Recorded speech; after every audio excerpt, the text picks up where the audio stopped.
அத்தியாயம் 1. மிஸ்டர் சூரிய பகவான் துணி துவைப்பதற்காக கரைத்து வைத்திருந்த நீலத் தண்ணீரில் தவறி விழுந்து எழுந்து வந்திருக்கும் வானம். அதில் சதா முகம் மாறிக்கொண்டிருக்கும் மேகம். அதன் முதுகை தட்டி கொடுத்துவிட்டு கடந்த விமானம். அதற்கு நேர் கீழே சுறுசுறுப்பான சென்னை. சென்னையில் அவள் பிரியா, கதாநாயகி. ஆகவே அழகானவள். பையனுக்கும் வாலிபனுக்கும் இடைப்பட்டவர்கள் தங்கள் சகோதரிகளின் ஐப்ரோ பென்சில் கொண்டு மீசையை அடர்த்தியாக்கி அவள் பின்னால் அலைந்திருக்கிறார்கள். கற்பனை வைத்திருந்தவர்கள் சரக்கென்று பேனா உருவி, உன் விழிகள் என்ன வானவில்லில் செய்யப்பட்டதா எட்ஸெட்ரா என காகிதம் பூரா கமறியிருக்கிறார்கள். நிறைய தைரிய புருஷர்கள் கையெழுத்து போடாமல் தபாலில் காதல் அனுப்பியிருக்கிறார்கள். கண்ணே பிரியா, உன்னை பார்த்த வினாடி முதல் என் இதயம் காணாமல் போய்விட்டது. தேடி பார்த்ததில் அது தற்சமயம் உன்வசம் இருக்கிறது. திருப்பி தந்துவிடு தயவு செய்து. ஜென்டில்மேனாகப்பட்டவர்கள் 3 தடவை திரும்பி பார்த்துவிட்டு இரவில் பெண்டாட்டி உடலின் மேல் இவள் தலையை கற்பனை செய்து கொண்டிருக்கிறார்கள். பிரியாவை சந்திக்காமலேயே ஒரு மாதிரி ஜில் தட்டி போனவர்கள் உடனடியாக மனதை கழுவி துடைத்து விடுவதுதான் மரியாதை.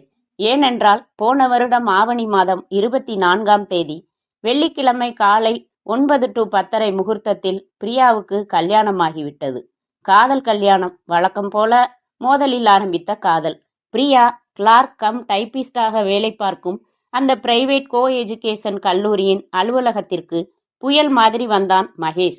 கையில் ஒரு கடிதம் வைத்திருந்தான். அதை பார்த்து, யார் இங்கே பிரியா? ஏன், நான் தான். மேடம், இந்த லெட்டரை நீங்கள் தானே அனுப்புனீங்க? ஆமாம், என் தங்கைக்கு என்ஜினியரிங் சீட் கிடைச்சதால உங்கள் காலேஜ்லேருந்து விலக வேண்டியதாயிடுச்சு. உங்ககிட்ட ஒப்படைச்ச ஒரிஜினல் சர்டிஃபிகேட்ஸ் கேட்டு அப்ளிகேஷன் கொடுத்தேன். 2 தடவை ரிமைண்டர் லெட்டர் போட்டேன். கொஞ்சம் கூட பொறுப்பே இல்லாமல் தபாலில் அனுப்பிட்டோம்னு எழுதியிருக்கீங்க. நீங்கள் எழுதி 1 வாரம் ஆச்சு, வரவே இல்லை. நாளைக்கு காலையில் என் தங்கை ஒரிஜினல் சர்டிஃபிகேட்ஸை என்ஜினியரிங் காலேஜில் ஒப்படைச்சாகணும், இல்லைன்னா சீட்டு போயிடும். இருங்க மிஸ்டர், இதுக்கு என் மேலே கோபப்பட்டா நான் என்ன செய்ய முடியும்? தபாலில் அனுப்பினது உண்மை. அது உங்களை சேரலைன்னா நீங்கள் போஸ்டல் டிபார்ட்மெண்ட்டில் விசாரிங்க. விசாரிச்சுட்டேன். வெளியூர் தபால்னா கூட மிஸ் ஆக சான்ஸ் இருக்குது. உள்ளூர் தபால் மிஸ் ஆக வாய்ப்பே இல்லைங்கிறாங்க. ப்ளீஸ் கொஞ்சம் பாருங்க. என்ன பார்க்க சொல்கிறீங்க? நல்லா நினைவு இருக்குது. உங்கள் அப்ளிகேஷனோட செல்ஃப் அட்ரஸ் ஸ்டாம்ப் கவர் கொடுத்துருந்தீங்க இல்லையா? ஆமாம், அதில் வச்சு தான் போஸ்ட் செஞ்சேன். ஒரு நிமிஷம் உட்காருங்க. அவன் எழுதி தந்த அப்ளிகேஷனை ஃபைலில் இருந்து எடுத்து காட்டினாள். அதில் ஒரு ஓரத்தில் தபாலில் அனுப்பப்பட்டது என்ற குறிப்பும் அதன் கீழே தேதியும் குறிக்கப்பட்டிருந்தது. இதோ பார்த்தீங்களா, இது என் கையெழுத்து தான். தேதியை வேணும்னா குறிச்சுக்கோங்க. இந்த ஏரியா போஸ்ட் ஆஃபீஸில் விசாரிங்க. என் மேலே எந்த தப்பும் இல்லை. எனக்கு என்ன செய்கிறதுன்னே தெரியல. 1 வாரமாச்சு நீங்கள் அனுப்பி எனக்கோ கிடைக்கல. ஒரிஜினல் சர்டிஃபிகேட்ஸ் இல்லாமல் அட்மிஷன் ரொம்ப கஷ்டம். எல்லாத்துக்கும் யூனிவர்சிட்டியில் டூப்ளிகேட் கேட்டாலும் உடனே ஆகிற காரியம் இல்லை. என்ஜினியரிங் சீட் கிடைக்கிறதே எவ்வளவு பெரிய விஷயம். பதறாமல் போங்க, கிடைச்சிடும். சமயத்தில் லேட்டாக தபால்கள் வர்றதுண்டு. நீங்கள் ரெஜிஸ்டர் தபாலுக்குண்டான ஸ்டாம்ப் ஒட்டியிருக்கலாம். தப்பு செஞ்சிட்டேன். இதே மெட்ராஸ் தானே, மிஸ் ஆகவா போகுதுன்னு அலட்சியமாக இருந்துட்டேன். சாரிங்க, என் பதட்டத்தில் சத்தம் போட்டுட்டேன். உங்கள் பேரில் தப்பு இல்லை, நான் விசாரிக்கிறேன். அவன் கவலையுடன் எழுந்து தளர்வாய் சென்றது பிரியாவுக்கு கஷ்டமாக இருந்தது. மறுநாள் மாலையில் அவன் தந்த அப்ளிகேஷனில் இருந்த ஃபோன் நம்பரை தொடர்பு கொண்டு விசாரித்தாள். என்னங்க ஆச்சு? தபால் வந்துடுச்சா? இல்லைங்க, வரல. பல ஆஃபீஸ் ஏறி இறங்கினேன். யாரும் பொறுப்பாக பதில் சொல்லலை. ஆர்டினரி தபால் மிஸ் ஆகிறது சகஜம்னு சொல்கிறாங்க. தங்கை அட்மிஷன் என்ன ஆச்சு? பிரின்சிபால் கிட்ட விபரமாக எடுத்து சொன்னேன். 3 நாள் டைம் கொடுத்துருக்காரு. அதுக்குள்ளே ஒரிஜினல்ஸோ இல்லைன்னா டூப்ளிகேட்ஸோ தந்தா அட்மிஷன் உறுதி செய்கிறேன்னு இருக்காரு. யூனிவர்சிட்டியில் டூப்ளிகேட்ஸுக்கு அப்ளை செஞ்சுருக்கேன். பார்ப்போம். யூனிவர்சிட்டியில் மாதவன்னு எனக்கு தூரத்து சொந்தம் ஒருத்தர் இருக்காரு. என் பேரை சொல்லுங்க, உதவுவார். இல்லைன்னா பர்டிகுலர்ஸ் எடுத்துக்கிட்டு வரீங்களா? நானும் கூட வர்றேன். அவர் வீட்டிலேயே போய் பார்த்துடலாம். வீடு தேடி போனால் யாரும் கொஞ்சம் அக்கறை எடுத்து செய்து தருவாங்க. உண்மைங்க, நீங்கள் இவ்வளவு தூரம் அக்கறை எடுத்துக்கிறதுக்கு ரொம்ப நன்றிங்க. எங்கே வர சொல்கிறீங்களோ வரேன். ஒரு பொது இடத்தை சொன்னாள். நேரத்தை சொன்னாள். சொன்ன நேரத்திற்கு சரியாக பஸ்ஸில் வந்து சேர்ந்தான். ஆட்டோ பிடித்து கொண்டு மாதவனை பார்க்க புறப்பட்டார்கள். உங்களுக்கு வீடு எங்கே? சொன்னாள். அப்பா என்ன செய்கிறாரு? சொன்னாள். பதிலுக்கு கேட்டாள். நீங்கள் என்ன செய்கிறீங்க சார்? கனரா பேங்க்கில் கேஷியராக இருக்கேன். மாதவன் வரவேற்று காப்பி கொடுத்தார். விவரங்களை கேட்டுக்கொண்டார். அவசியம் உதவுவதாக சொன்னார். மறுநாள் அவள் யூனிவர்சிட்டிக்கு வர சொன்னார். வீட்டை விட்டு புறப்பட்டதும் அவளுக்கு தனியாக ஆட்டோ பிடித்து பேரம் பேசி பணத்தை வற்புறுத்தி கொடுத்துவிட்டு நாளைக்கு ஃபோன் செய்கிறேன் என்றான். மறுநாள் ஃபோன் வரவில்லை. அதற்கும் மறுநாள் மாலை பிரியா கல்லூரியை விட்டு புறப்பட்ட போது வாசலில் காத்திருந்து வணக்கம் என்றான். நீங்களா? என்னாச்சு? சர்டிஃபிகேட்ஸ் டூப்ளிகேட்ஸ் வாங்கி என்ஜினியரிங் காலேஜில் ஒப்படைச்சு அட்மிட் செஞ்சுட்டேன். ரொம்ப ரொம்ப கடமைப்பட்டிருக்கேன் உங்களுக்கு. பரவாயில்ல, என்ன செஞ்சிட்டேன் பெருசா? நமக்கு என்னன்னு இல்லாமல் ஆர்வமாக அக்கறை காட்டினீங்களே, எத்தனை பேருக்கு அந்த மனசு வரும்? அன்னைக்கு ஆஃபீஸில் நீங்கள் அப்செட் ஆகி உட்காந்துருந்தது எனக்கு ரொம்ப சங்கடமாக போச்சு. வேணாம்னு சொல்லாமல் கண்டிப்பாக வாங்கிக்கணும். இந்தாங்க. என்ன இது? லஞ்சம் இல்லைங்க, ஒரு நன்றி தான். Just sweets. பார்சலை வற்புறுத்தி தந்துவிட்டு வரேங்க என்று விலகி நடந்தான் மகேஷ். அன்றிலிருந்து 4ஆம் நாள் பிரியா தனது அலுவலக மேஜையை சுத்தம் செய்த போது மகேஷின் தங்கை பெயரும் விலாசம் எழுதின ஸ்டாம்ப் ஒட்டின அந்த கவர் அவளை பார்த்து விழித்தது. ச்சே, தபாலில் அனுப்பிவிட்டதாக நினைத்து கொண்டிருக்க அதே கவர். என் கவனக்குறைவால் அவருக்கும் அவர் தங்கைக்கும் எவ்வளவு மன கஷ்டங்கள். உடனே ஃபோன் செய்தால் பேங்கிற்கு.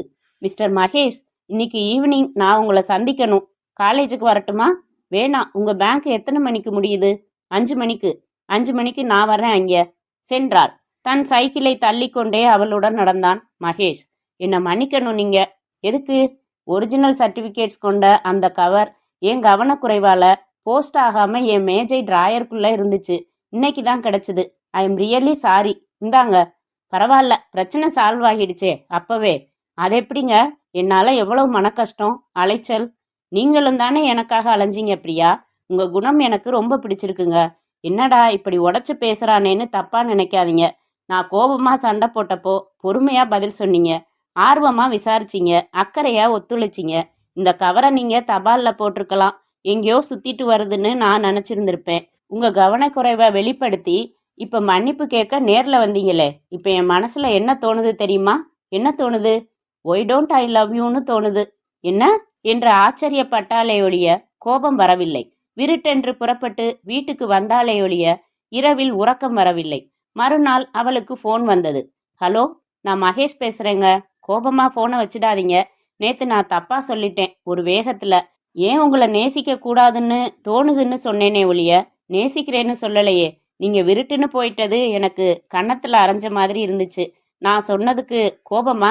பேச மாட்டீங்களா? பதில் சொல்ல மாட்டீங்களா? ஆமாம், கோபந்தான்னாவது சொல்லுங்க. வினாடிகள் தாமதித்து என்னால் பொய் சொல்ல முடியாது என்றாள். புரியலையே. எனக்கும் புரியல என்றாள். என்னங்க குழப்புறீங்க? நீங்க தான் என் மனசை குழப்பிட்டீங்க. தெளிவா சொல்லிடுங்க. நேத்து நான் சொன்னது தப்பா? ஆமா, தப்பு தான். சரியா எப்படி சொல்றதுன்னு நான் சொல்லட்டுமா? சொல்லுங்க. இப்ப என் மனசுல ஒய் டோன்ட் ஐ லவ் மகேஷ்னு தோணல, ஐ லவ் மகேஷ்னு தான் தோணுது. பிறகு அவர்கள் அடிக்கடி சந்தித்தார்கள். ஒருவரை ஒருவர் சந்தித்தார்கள். நிறைய பேசினார்கள். பேசாமல் மௌனமாய் பார்த்து கொண்டார்கள். கல்யாணம் என்று வந்தபோது 2 குடும்பங்களும் சிவப்பு கொடிகளை தூக்கி கொண்டன. மகேஷ் ஒரு நல்ல புரோக்கரை தேடிச் சென்று 4 மணி நேரத்தில் வீடு பிடித்தான். கோயிலில் குறிப்பிட்ட நண்பர்களை மட்டும் அழைத்து தாலி கட்டினான். பிறகு பதிவும் செய்தான். 2 செட் பெற்றோர்களிடமும் முறைப்பு கலந்த ஆசீர்வாதம் வாங்கி கொண்டு தனி குடித்தனம் துவங்கினார்கள். ஹோல்டான், இது குடும்ப கதையா இல்லை கிரைம் கதையா என்று தெளிவுபடுத்திவிட்டு மேலே எழுதுமையா எனும் வாசகர்களுக்கு சஸ்பென்ஸ் உடைந்தாலும் பரவாயில்லை.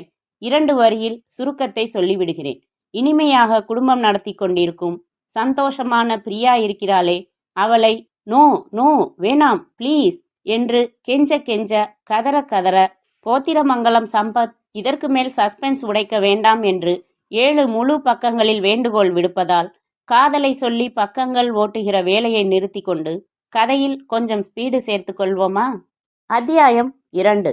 அன்றைக்கு மகேஷ் தன் மோட்டார் பைக்கில் பிரியாவை ஏற்றிக்கொண்டு கூலிங் கிளாஸ் அணிந்து அவளின் கல்லூரி வாசலில் இறக்கிவிட்டு தன் பேங்கிற்கு போனதும் இவள் புடவையின் ஃப்ளீட்ஸ் புரள நடந்து கல்லூரியின் முக்கிய கட்டிடங்களை கடந்து பாஸ்கெட் பால் கிரவுண்ட் தாண்டி நெட்டிலிங்க மரங்கள் அணிவகுத்து காவல் காத்து கொண்டிருந்த கல்லூரியில் அலுவலக கட்டிடத்திற்கு வந்து தனது அலுவலக ஹாலை கடக்கும் முன்னர் ஏசி துருத்தி கொண்டிருக்கும் பிரின்சிபால் அறைக்கு அருகில் சுவரில் மர சட்டங்களால் கடிதங்கள் போட அமைக்கப்பட்டிருந்த தடுப்புகளில் ஸ்டாஃப் என்று எழுதியிருந்ததில் கைவிட்டு எடுத்த கற்றையில் தனக்கு ஏதாவது வந்திருக்கிறதா என்று பார்த்தாள். இப்போது இருக்கும் வாடகை வீடு அத்தனை வசதி இல்லாததால் வேறு வீடு பார்த்து கொண்டிருப்பதால் தன் உறவினர்களுக்கும் தோழிகளுக்கும் கல்லூரி விலாசமே கொடுத்திருந்தாள். அதனால் புரட்டி கொண்டே வந்து நளினி என்று ஆரம்பித்திருந்த இன்லாண்ட் லெட்டரையும் எடுத்துக்கொண்டாள். நளினி அந்த அலுவலகத்தின் மற்றொரு பெண் ஊழியை. மொத்தமே 8 பேர்கள்தான். பிரியா மேலும் பார்த்ததில் தன் பெயருக்கு ஒரு கவர் வந்திருப்பதை பார்த்து எடுத்துக்கொண்டாள். அனுப்பியவர் விலாசம் இல்லை. மற்றவற்றை செல்ஃபில் போட்டுவிட்டு அலுவலக ஹாலுக்குள் நுழைந்தாள். தனது டைப்ரைட்டருடன் கூடிய மேஜைக்கு வந்து அமர்ந்து கவரை ஓரம் கிழித்து உள்ளிருந்த காகிதத்தை எடுத்தாள். மிகப்பெரிய காகிதம் மடக்கி மடக்கி வைக்கப்பட்டிருக்க இவள் விரித்து விரித்து விரித்தபோது முதலில் என்ன இது, ஒரு வார்த்தையை கூட காணோம் என்றுதான் நினைத்தாள். பிறகுதான் காகிதத்தின் அடிப்பகுதியில் மிக பொடி எழுத்துக்களில் பென்சிலால் ஒரே ஒரு வரி எழுதப்பட்டிருப்பது தெரிந்தது. படித்தாள். கண்களுக்கு மிக அருகாமையில் வைத்துக்கொண்டு, பிரியா, நீ அழகாக இருக்கிறாய். அவ்வளவுதான். கையெழுத்தோ இன்சியலோ இல்லை. பிரியாவுக்கு சட்டென்று வியர்வை சுரப்பிகள் முனைப்பாய் இயங்கின. ராஸ்கல், யார் இந்த குறும்பை செய்தது? திருமணத்திற்கு முன்பு இதுபோல சில கடிதங்கள் வந்திருக்கின்றன. அப்போதெல்லாம் பிரியா அவற்றை தன் அழகுக்கு அங்கீகாரமாக எடுத்துக்கொண்டதும் இல்லை. அதை ஒரு பெருமையான விஷயமாக எல்லோரிடமும் சொல்லிக்கொண்டு திரிந்ததும் இல்லை. மாறாக மனதிற்குள்ளேயே புழுங்கியதுண்டு, வேதனைப்பட்டதுண்டு.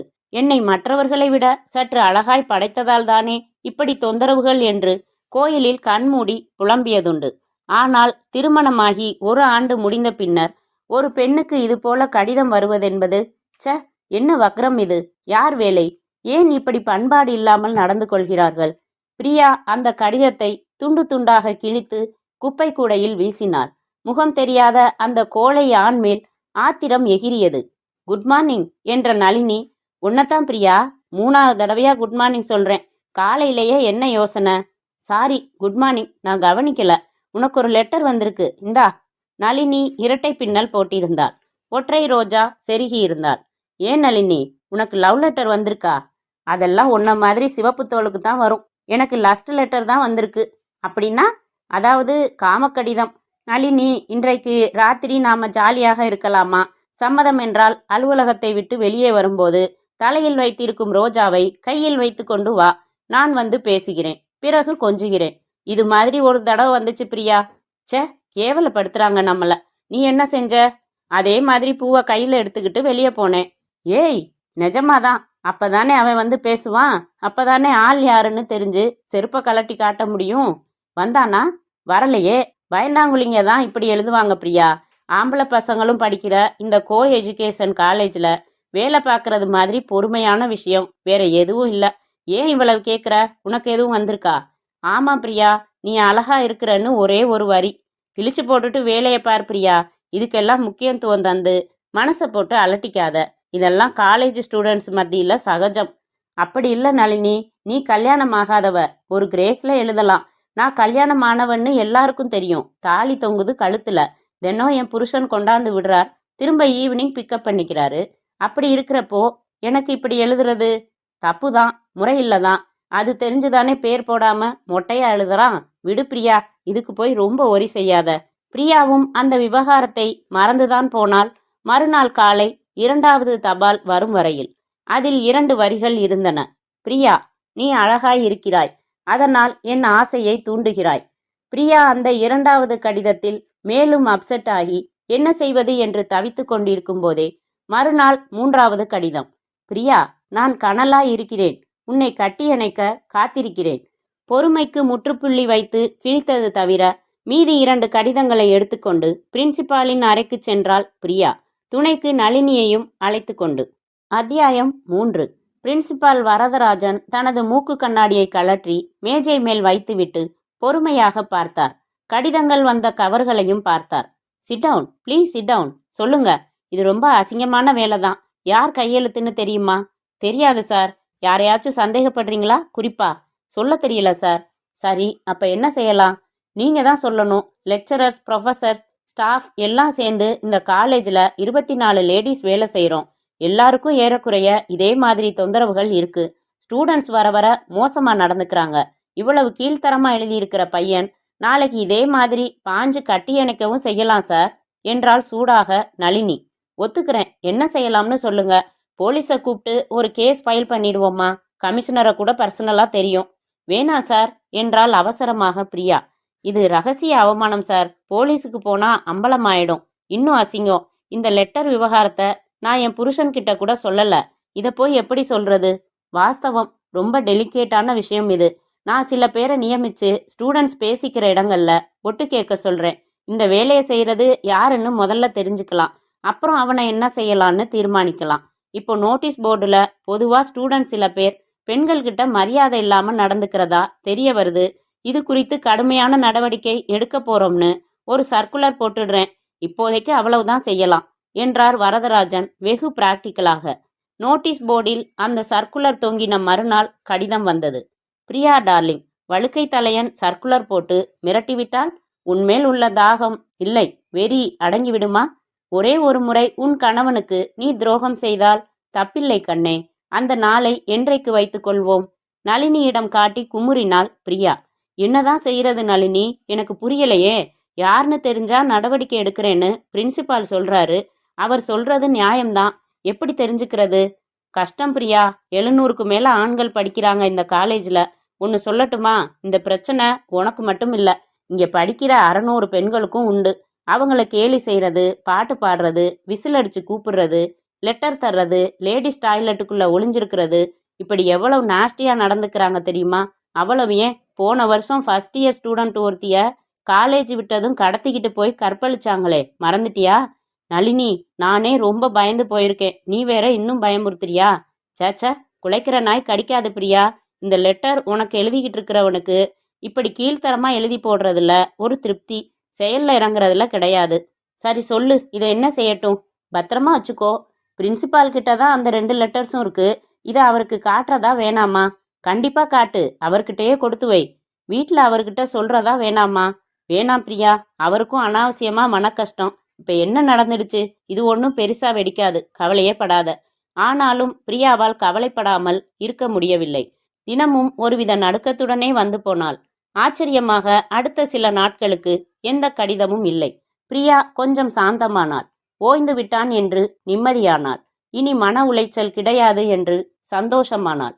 அத்தியாயம் 4. அவர் அறையின் கதவை சாத்தினார். அலமாரியை திறந்தார். அந்த பிளாஸ்டிக் பெட்டியை எடுத்து மூடி திறந்தார். உள்ளிருந்த இன்ஜெக்ஷன் சிரிஞ்சை வெளியில் எடுத்தார். ஹீட்டர் மேல் எவர் சில்வர் பாத்திரத்தில் தண்ணீர் கொதித்து கொண்டிருக்க சிரிஞ்சையும் ஊசியையும் உள்ளே போட்டார்.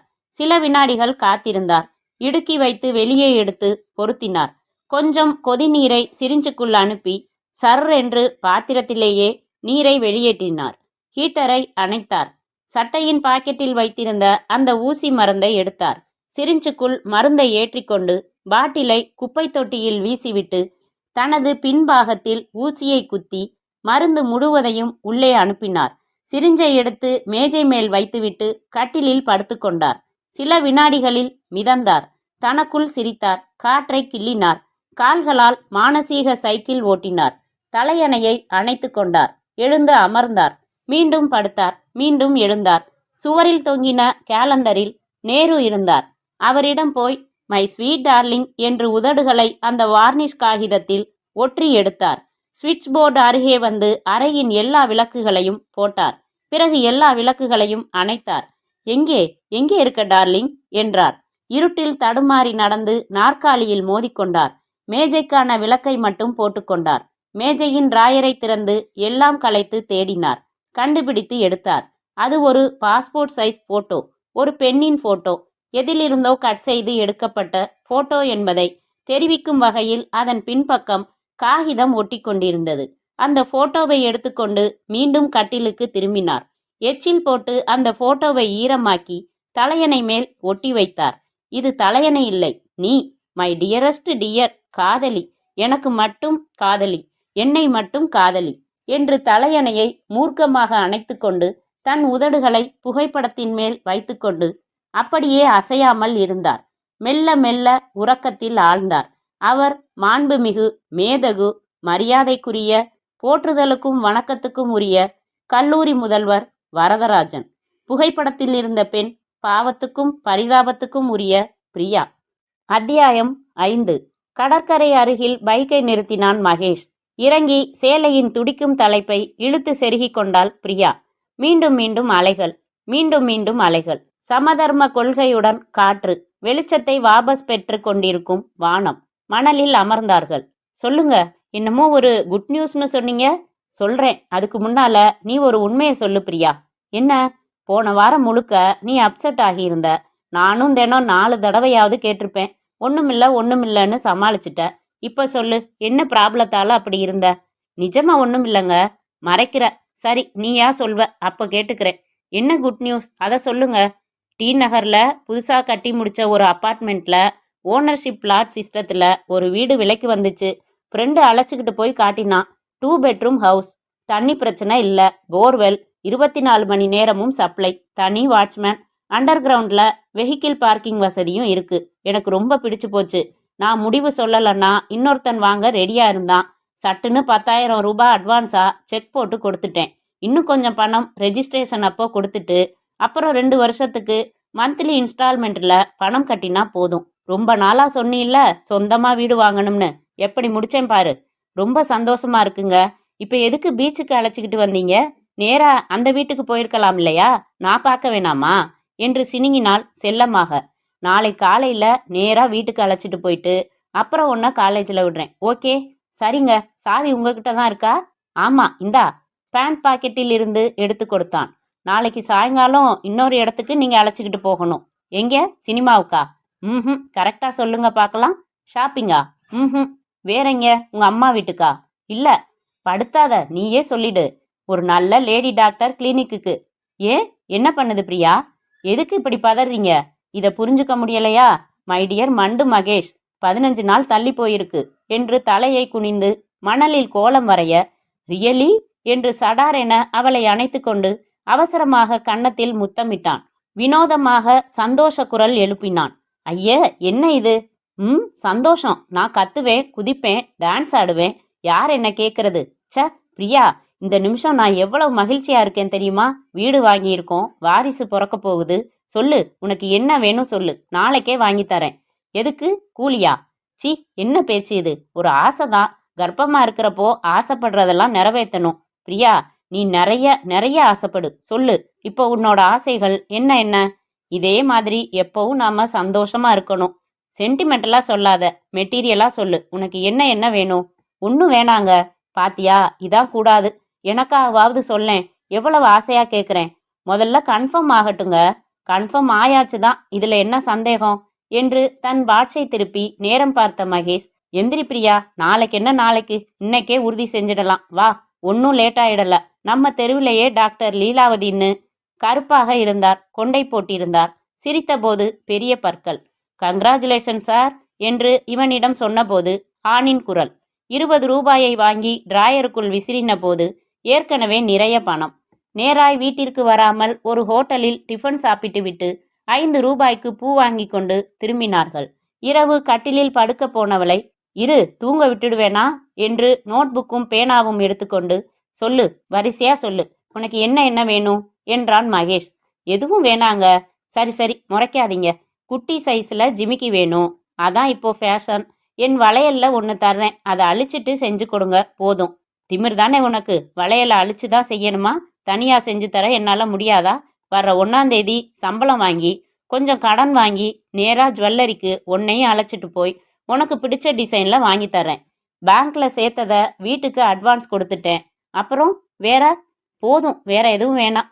சரி, இப்போ 3 பெயர்கள் முடிவு செஞ்சாகணும். என்ன அது? பையன் பிறந்தா என்ன பேரு, பொண்ணு பிறந்தா என்ன பேரு? 3வது சொல்லு பார்க்கலாம். தெரியலையே. நம்ம வீட்டுக்கு என்ன பேரு? நிச்சயம் ஒரு பேர் வச்சாகணும். எல்லாம் அப்புறம் பார்த்துக்கலாம். இப்ப என்ன? பையன்னா பரத்னு வைக்கலாம் பிரியா. பொண்ணுன்னா சுசீலாவா? ஏன், அது கூட நல்லா தான் இருக்கு. ஓகே, பையன்னா பரத், பொண்ணுன்னா சுசீலா. வீட்டுக்கு பேர் சொல்லு. வித்தியாசமா வைக்கணுங்க.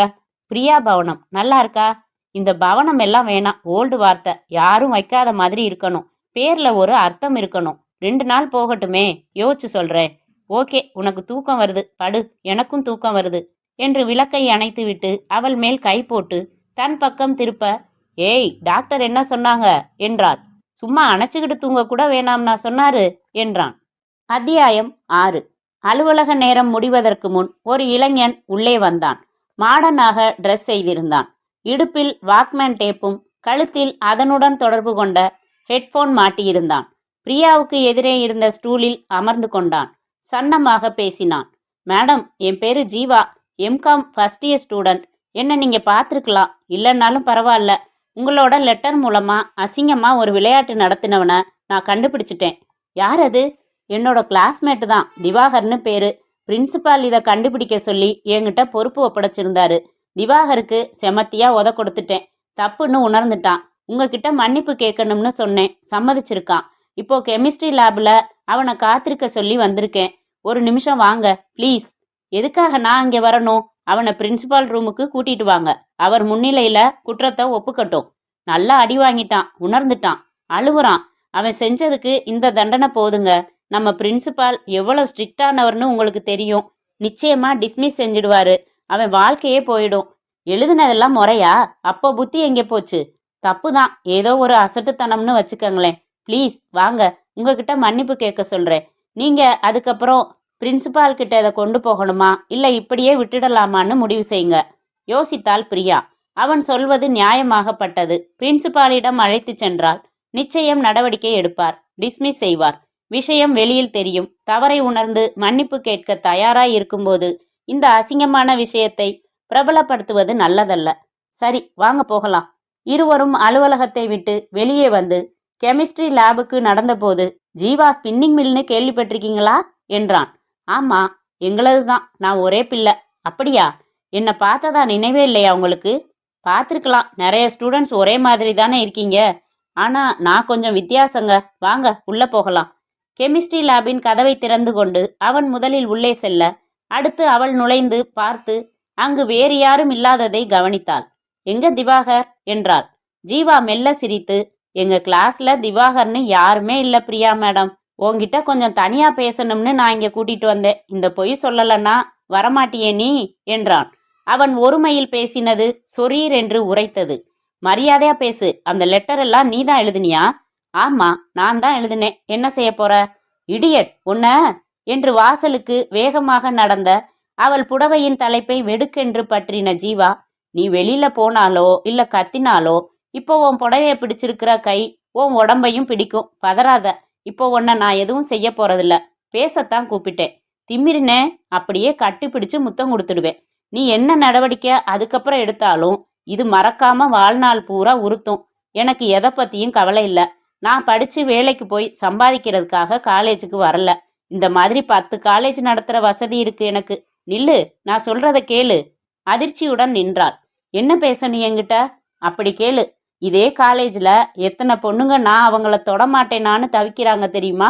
நான் இதுல கொஞ்சம் கில்லாடி, உடம்பு பூரா மச்சம். இதே காலேஜ்ல வெள்ளி விழா வரைக்கும் தாண்டிட்டேன். புரியுதா? சி, எதுக்காக இதெல்லாம் என்கிட்ட சொல்ற? ஓ மாதிரி மிடில் கிளாஸ் கிட்ட முகம் கொடுத்து கூட நான் பேசினதில்ல. இது வரைக்கும் நான் ட்ரை பண்ணினதெல்லாம் வெற்றி தான். எனக்கும் என் ஃப்ரெண்டுக்கும் ஒரு சின்ன பந்தயம், கொஞ்சம்தான். 1,00,000 பந்தயம். உன்னை அடைஞ்சு காமிக்கிறேன்னு சவால் விட்டுருக்கேன். உன்னை சலனப்படுத்துறதுக்காக அப்படி லெட்டரெல்லாம் எழுதினேன். நீ மசிய மாட்ட போலிருக்கு. இதோ பாரு, முன்ன பின்ன நீ எங்க வைரம் பார்த்திருக்க போற? ஜீவா தன் பேண்ட் பாக்கெட்டில் இருந்து அந்த வைர அட்டிகையை வெளியில் எடுத்தான். இது உனக்குத்தான். 75,000 இதோட விலை. தாலி துரோகம் இதையெல்லாம் மறந்துட்டு ஒரே 1 மணி நேரம் நான் சொல்ற இடத்துக்கு வந்துட்டு போயிடு. என்ன சொல்ற பிரியா? சி, அதுக்கு வேற ஆளை பாருடா பரதேசி. உங்க அக்கா மேல பந்தயம் வைங்கடா நாய்ங்களா. தூ. பிரியா ஆத்திரமாக துப்பிவிட்டு வாசலை நோக்கி நடக்க, நில்லு பிரியா, இதை கேட்டுட்டு போ. நீ இவ்வளவு புனிதவதின்னு எனக்கு தெரியல. சரி விடு, உன் கற்பை நீயே வச்சுக்கோ பத்திரமா. எனக்கு வேணாம். நான் கேட்டதெல்லாம் இந்த இடத்தோட மறந்துடு. நோ, இப்ப நேரா பிரின்சிபல் ரூமுக்கு தான் நான் போறேன். நீ போக மாட்ட, எனக்கு தெரியும். இதோ பாரு என்று ஜீவா அந்த பட்டன் கத்தியை எடுத்து அழுத்தி விரித்து காட்டினான். அப்படியே பிரமித்து நின்றாள். நான் கேட்டதையெல்லாம் நீ போய் சொல்லி பெரிய பிரச்சனையாக்கணும்னு நினைச்சா, என்ன மாட்ட வைக்கணும்னு நினைச்சா தீர்த்துடுவேன். நான் ரொம்ப மோசமான ஆளு, சொன்னதை செய்யறவன். எனக்கு உன் மேல ஆசை, கூப்பிட்டேன். உனக்கு இஷ்டம் இல்ல, மறுத்துட்ட. இத்தோட விட்டுடலாம், 2 பேரும் மறந்துடலாம். நான் உன் வழிக்கு வரவே இல்லை. புத்திசாலித்தனமா நடந்துக்கோ, அவ்வளவுதான் சொல்வேன். ஜீவா கத்தியை மடக்கி பாக்கெட்டில் வைத்துக்கொண்டு அவளை தாண்டி கொண்டு சென்று கதவை திறந்து வேகமாக நடந்தான். குழம்பி நின்றாள் சில நிமிடங்கள். எவ்வளவு பச்சை பச்சையாக பேசினான். அவ்வளவையும் கேட்டுக்கொண்டு நான் சும்மா இருக்க வேண்டுமா? கத்தியை காட்டி மிரட்டியதால் நான் மௌனமாகிவிட வேண்டுமா? கத்தியை காட்டி மிரட்டி அணைக்கச் சொன்னால் அணைக்க முடியுமா? உயிருக்கு பயந்து மானத்தை பறக்க விட்டு நிற்க முடியுமா? நேராக அலுவலகம் வந்து, நளினி என்னோட வா என்றாள். இருவருமாக பிரின்சிபால் அறைக்குள் சென்றார்கள். பிரியா சற்று முன் ஜீவா வந்து கெமிஸ்ட்ரி லேபுக்கு அழைத்து சென்று பேசினது, மிரட்டினது அத்தனையையும் சொன்னாள். தன் வழுக்கை தலையை லேசாக தட்டி கொண்ட வரதராஜன் பிரியாவை சில வினாடிகள் பார்த்தார். பிரியா, உன்னை யார் இத்தனை அழகாக பிறக்கச் சொன்னார்கள்? உன்னை பார்க்கும்போது ஆண் எனப்பட்டவன் அத்தனை பேரும் சபலப்படத்தான் செய்வான். வக்ரங்கள் இல்லாத மனிதனே கிடையாது. சிலர் வரம்புக்குள் அதனை கட்டுப்படுத்தி விடுகிறார்கள். சிலர் அதை எல்லை தாண்ட விட்டு விடுகிறார்கள். என் வயதென்ன? 52. மனைவி இல்லை. ஒரு மகள் திருமணமாகி அமெரிக்காவில் இருக்கிறாள். ஒரு மகன் ஊட்டியில் படிக்கிறான். ஒரு பெரிய கல்லூரியின் முதல்வர் என்கிற அந்தஸ்தான பதவியில் இருக்கிறேன். எவ்வளவு நல்ல பெயர்கள் எனக்கு! நல்லவர், திறமையாளர், அற்புதமாக பேசக்கூடியவர், மிகவும் கண்டிப்பானவர், நேர்மையானவர். ஆனால் எனக்குள்ளே இன்னொரு மிருக மனிதன் இருக்கிறான். அவன் சில சமயங்களில் நல்லவனை கீழே வீழ்த்தி சாம்ராஜ்யம் நடத்துகிறான். மற்றவர்களுக்கு அறிவுரை சொல்ல வேண்டிய நானே போதை மருந்து என்னும் பேயிடம் சிக்கியிருக்கிறேனே. செக்ஸ் உணர்வுகள் கொஞ்சம் உறங்கிக் கொண்டிருந்தன. இந்த போதை பழக்கம் அவற்றை தட்டி எழுப்பிவிட்டன. வார இறுதியில் ரேஸுக்காக பெங்களூர் போவதாக பொய் சொல்ல வைக்கின்றன. அங்கே போய் வேறு பெயரில் அறை எடுத்து தங்கி 500ம் 1000ம் வீசி எவள் எவளோ பெயர் தெரியாதவளையெல்லாம் பிரித்து பார்த்து உணர்ந்து பார்த்து இந்த மிருக மனிதன் எனக்குள் பலம் பொருந்தியவனாக வளர்ந்து வருகிறான். இவன் பார்வையில் நீயும் உண்டு பிரியா. என் வக்ரங்கள் சிலவற்றை வெளியில் சொன்னால், ச்சே, வெளியில் சொல்லக்கூடியவையாவை? பிரியா, உன் வேலைக்கான அப்ளிகேஷனில் இருந்து உன்னை கத்தரித்து வைத்து தினம் முத்தமிட்டு வருவதை வெளியில் சொல்ல முடியுமா? தலையணையை நீயாக மானசீகமாக நினைத்து அணைத்து அந்த கற்பனையிலேயே சுகம் காண்கிற இந்த சின்னத்தனத்தை வெளியில் சொல்ல முடியுமா? ஆனால் என் மன விகாரங்கள் எல்லை மீறினதில்லை. என் தனிமையில் எனக்குள் மற்றவரை இம்சிக்காமல் உலாவுகின்றன. தவறு, இது பெரிய தவறு. இன்ஜெக்ஷன் குத்தி கொள்ளும் பழக்கத்தை விட வேண்டும். அதை ஒழித்து கட்டினால் எல்லா அழுக்குகளும் விலகும். நானே உன்மேல் விஷம ஆசைகளை வைத்து கொண்டிருக்க என் மாணவனின் விஷமத்தை விசாரிக்க சொல்லி என் முன்னால் வந்து நிற்கிறாயே பேதை பெண்ணே, இது என்ன விசித்திரம்? எனக்கு தகுதி இருக்கிறதா அவனை தண்டிக்க? சார் என்றாள் பிரியா. என்னம்மா என்று எண்ணங்களை கலைத்து கொண்டு கண்ணாடியை அணிந்து கொண்டார் வரதராஜன். இவ்வளவு நேரம் சொன்னேனே, அதை பத்தி தான் யோசிச்சுக்கிட்டு இருக்கேன். இப்போ அவனை கூப்பிட்டு விசாரிச்சா உங்ககிட்ட அப்படியெல்லாம் பேசுனத ஒத்துக்குவான்னு நினைக்கிறீங்களா? அதுக்காக இல்ல, நான் என்ன சொல்றேன்னா, அந்த படவா பையல இந்த நிமிஷமே காரணம் எதுவுமே காட்டாம கூட காலேஜை விட்டு டிஸ்மிஸ் பண்ண என்னால முடியும். அது போதுமா? இல்லைன்னா போலீஸுக்கு புகார் கொடுத்து அவங்க கிட்ட ஒப்படைச்சிடலாமா? போலீஸ் வேணாம் சார், நீங்க அவனை டிஸ்மிஸ் பண்ணுங்க, அது போதும். கத்திய காட்டிட்டா பயந்துடுவாங்கன்னு நினைச்சுக்கிட்டு இருக்கான், ஸ்டூபிட். சரி என்று வரதராஜன் அழைப்பு மணியை அழுத்தி பியூனை வரவழைத்து ஜீவாவை அழைத்து வர சொன்னார். சூயிங்கம் என்றபடி ஹெட்போன் அணிந்து இசை கேட்டபடி உள்ளே வந்து முதலில் பிரியாவை முறைத்துவிட்டு, என்ன சார் என்றான் தெனாவெட்டாக. ஜீவா, பிரியாவுக்கு ஆபாசமா நீ லெட்டர் எழுதினியா? சில வினாடிகள் தயங்கினான். ஆமா, அது ஆபாசம் இல்ல, என் ஆசை. Stop your nonsense Jeeva. இப்போ இவங்களை கெமிஸ்ட்ரி லேப் அழைச்சிட்டு போய் தப்பா பேசினியா? இதை பிரின்சிபால் கிட்ட சொன்னா தீர்த்திடுவேன்னு கத்தி காட்டி மிரட்டினியா? ஆமா. அவங்க கிட்ட மன்னிப்பு கேள்டா. கேட்கலன்னா போலீஸுக்கு புகார் தரப்போறேன். அவ்வளவுதானா? இவ்வளவு திமிரா உனக்கு? காலேஜ்ல இருந்து டிஸ்மிஸ் பண்ணிடுவேன். தேங்க்யூ, வரட்டுமா? ஜீவா நடந்து பிரியாவை கடக்கும் முன் நின்று, பிரியா, இந்த விவகாரத்தை விட்டுடலாம்னு தான் இருந்தேன். இப்ப விடுறதா இல்லை. என் ஃப்ரெண்டு கிட்ட போட்ட பந்தயத்துல ஜெயிச்சு காமிக்கிறேன். அதாவது ஒன்ன புரிஞ்சுக்கடி, எதிர்பார்த்துக்கிட்டு காத்திருடி என்று விட்டு வெளியேற மூவரும் ஸ்தம்பித்து அமர்ந்திருந்தார்கள். அத்தியாயம் 7. நடந்ததையெல்லாம் மகேஷிடம் சொல்லிவிடலாம் என்று 2-3 முறை நினைத்தாள் பிரியா. ஆனால் ஒவ்வொரு முறையும் இவள் ஆரம்பிக்க நினைக்கும் போது அவன் பிறக்கப் போகும் குழந்தையை பற்றி உற்சாக மனநிலையில் கேலி பேசிக் கொண்டிருக்க அவனின் மகிழ்ச்சியான மூடை அனாவசியமாக கெடுக்க வேண்டாம் என்று சொல்லாமல் விழுங்கினாள். ஜீவா முறைத்ததும் கத்தி காட்டியதும் பிரின்சிபால் அறையில் விரைப்பாக சவால் மாதிரி பேசிவிட்டு சென்றதும் திடீரென்று மனதில் தோன்றி அவளை வியர்க்க வைத்து கொண்டிருந்தது. அந்த சமயங்களில் ஒருவித படபடப்பு ஏற்பட்டு இதயத்தின் துடிப்போசையை அதிகமாக உணர்ந்தாள். கல்லூரி அலுவலகத்தில் இருக்கும் நேரத்தில் சற்று தைரியமாக இருந்தாலும் வீட்டில் மாலை வேளைகளில் மகேஷ் இல்லாமல் தனிமையில் இருக்கும்போது திக் திக் என்று உணர்ந்தாள். நளினியிடம் சொன்னபோது, யாருக்குமே ரோஷம் வரும் பிரியா, அந்த ரோஷத்துல சொல்லிட்டு போன வார்த்தைகள் அது. அவன் இந்நேரம் மறந்தே போயிருப்பான். விடு, மற, அதையே நினைக்காத. சினிமா போலாம் வரியா நாளைக்கு? மனசு மாறும். போனாள். கணவனை வற்புறுத்தி அழைத்து போகச் சொல்லி சர்க்கஸ் போனாள். 4 நாட்கள் கடந்ததும் கொஞ்சம் பயம் தெளிந்தாள். 2 வாரங்கள் சென்றதும் முற்றிலும் சகஜமானாள். கடைசி வரை தன் கணவனிடம் இந்த அசிங்க சம்பவங்களை சொல்லாமலேயே தவிர்த்து விட்டதற்கு நிம்மதியடைந்தாள். விசாரிச்சேன் பிரியா, ஜீவா இப்போ இந்த ஊர்லயே இல்லையா, பெங்களூர்ல இருக்கானா என்று நளினி சொல்ல மேலும் ஆறுதல் அடைந்து நிம்மதி பெருமூச்சு விட்டாள்.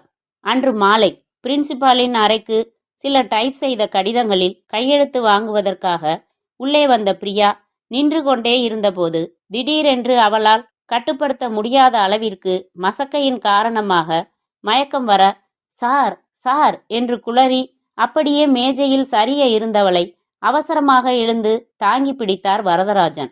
என்னம்மா, என்ன பிரியா என்று கேட்டுக்கொண்டிருக்கும் போதே அவள் முற்றிலும் மயக்கமடைந்து முழுவதுமாக அவர் மேல் சாய்ந்தாள். வரதராஜன் அவளை அப்படியே தரையில் மெதுவாக கிடத்தினார்.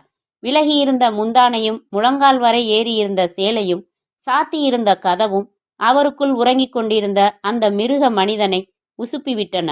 மயக்கத்தில் இருக்கும் ஒரு பெண்ணிடம் காட்ட வேண்டிய மனிதாபிமானம் போய் வக்ர உணர்வுகள் தலை தூக்க, யாராவது வந்துவிடப் போகிறார்கள் என்கிற பதைப்புடன் ஒரு முறை சாத்தின கதவு பக்கம் பார்த்து கொண்டு பளீர் என்று தெரிந்த அவள் இடுப்பை மெதுவாக தொட்டார். தொடப்படுவது அறியாமல் அப்படியே கண்கள் மேலே செருகின நிலையில் கிடந்தாள் பிரியா. மேலாடை தனக்கு சம்பந்தமில்லை என்பது போல விலகி போயிருக்க வரதராஜன் கதவு பக்கம் பார்த்து கொண்டு மெல்ல தொட்டார். டெலிபோன் ஒலிக்க அவசரமாக கையை எடுத்தார். சட்டென்று மிருக மனிதனை விரட்டிவிட்டு வாசல் கதவை திறந்து பியூனிடம், ஆபீஸ்ல நளினியை கூப்பிடு, ஒரு காப்பி வாங்கிட்டு வா சீக்கிரம், பிரியா மயக்கம் போட்டு விழுந்திருக்காங்க என்றார். உள்ளே வந்து அவசரமாக அவள் உடைகளை திருத்திவிட்டு போனை எடுக்காமல் தண்ணீர் ஜக்கில் இருந்து அவள் முகத்தில் தண்ணீரை தெளித்து கொண்டிருந்த போது நளினி வந்து விட்டாள். என்ன சார் ஆச்சு? நின்னுகிட்டு இருந்தாங்க, திடீர்னு மயக்கமாகி விழுந்துட்டாங்க, போன் வேற இப்ப என்று எடுத்து சுருக்கமாக பேசிவிட்டு வைத்தார். நளினி கீழே அமர்ந்து பிரியாவின் முகத்தை துடைத்து விட்ட போது கண்களை திறந்து எழுந்தாள். பியூன் வாங்கி வந்த காப்பியை மறுத்துவிட்டு பிறகு கொஞ்சம் அருந்தினாள். நளினி, அவங்கள டாக்டர் கிட்ட அழைச்சிட்டு போங்களே. இல்ல சார், வேண்டியதில்ல, இது சாதாரண மயக்கம்தான். She is pregnant. அதான் நான் கொண்டு போய் ஆட்டோல வீட்டில் விட்டுட்டு வந்துடுறேன். ரெஸ்ட் எடுத்தா சரியா போயிடும் என்றாள் நளினி. ரொம்ப தேங்க்ஸ் சார் என்றாள் பிரியா. எதுக்கு தேங்க்ஸ், போங்க, போய் நல்லா ஓய்வு எடுத்துக்கங்க. நான் பயந்தே போயிட்டேன். 2 நாள் லீவ் வேணும்னாலும் எடுத்துக்கங்க. இல்ல வேணாம் சார், நாளைக்கு வந்துடுவேன் என்று சொன்னாள். எல்லோரும் வெளியேறியதும் வரதராஜன் பிரியாவை தொட்ட தனது வலது கையை பார்த்து கொண்டார். அதற்கு சட்டென்று முத்தம் கொடுத்தார். உடனடியாக வெட்கமும் வந்தது. என்ன நான் ஏன் இப்படி கீழ்த்தரமாக ஆகிவிட்டேன்? என்ன அல்பத்தனமான வேலை இது? சச்ச, இது தப்பு, இது தப்பு, இது தப்பு. ஆனால் பிரியா எத்தனை கவர்ச்சியாக இருக்கிறாள்! அந்த வளைவுகள் மண்டியிட்டு சலாம் சொல்ல வைக்கும். அந்த தந்த நிறம், மதமதற்பான இளமையின் ராஜ்யஸ்தானங்கள். ச, எவ்வளவு மிருதுவாக இருக்கிறாள்! பூ போல, பட்டு போல என்பதெல்லாம் தப்பு. பிரியா போல என்றுதான் இனி பிறர் சொல்ல வேண்டும். ஐயோ மனமே, அத்துமீறி நினைக்காதே. ஏன், நினைத்தால் என்னவாம்? அவள் திருமணமானவள், அதனால் என்ன? இது பண்பே இல்லை. செக்ஸுக்கு எதுவும் இல்லை, அது காற்று மாதிரி, வேலியிட்டு அடைக்க முடியாது. தடுக்க தடுக்க தாவும், மடக்க மடக்க மீறும், அடக்க அடக்க ஆர்ப்பாட்டம் செய்யும், கண்டிக்க கண்டிக்க கட்டவிழ்த்து கொள்ளும்.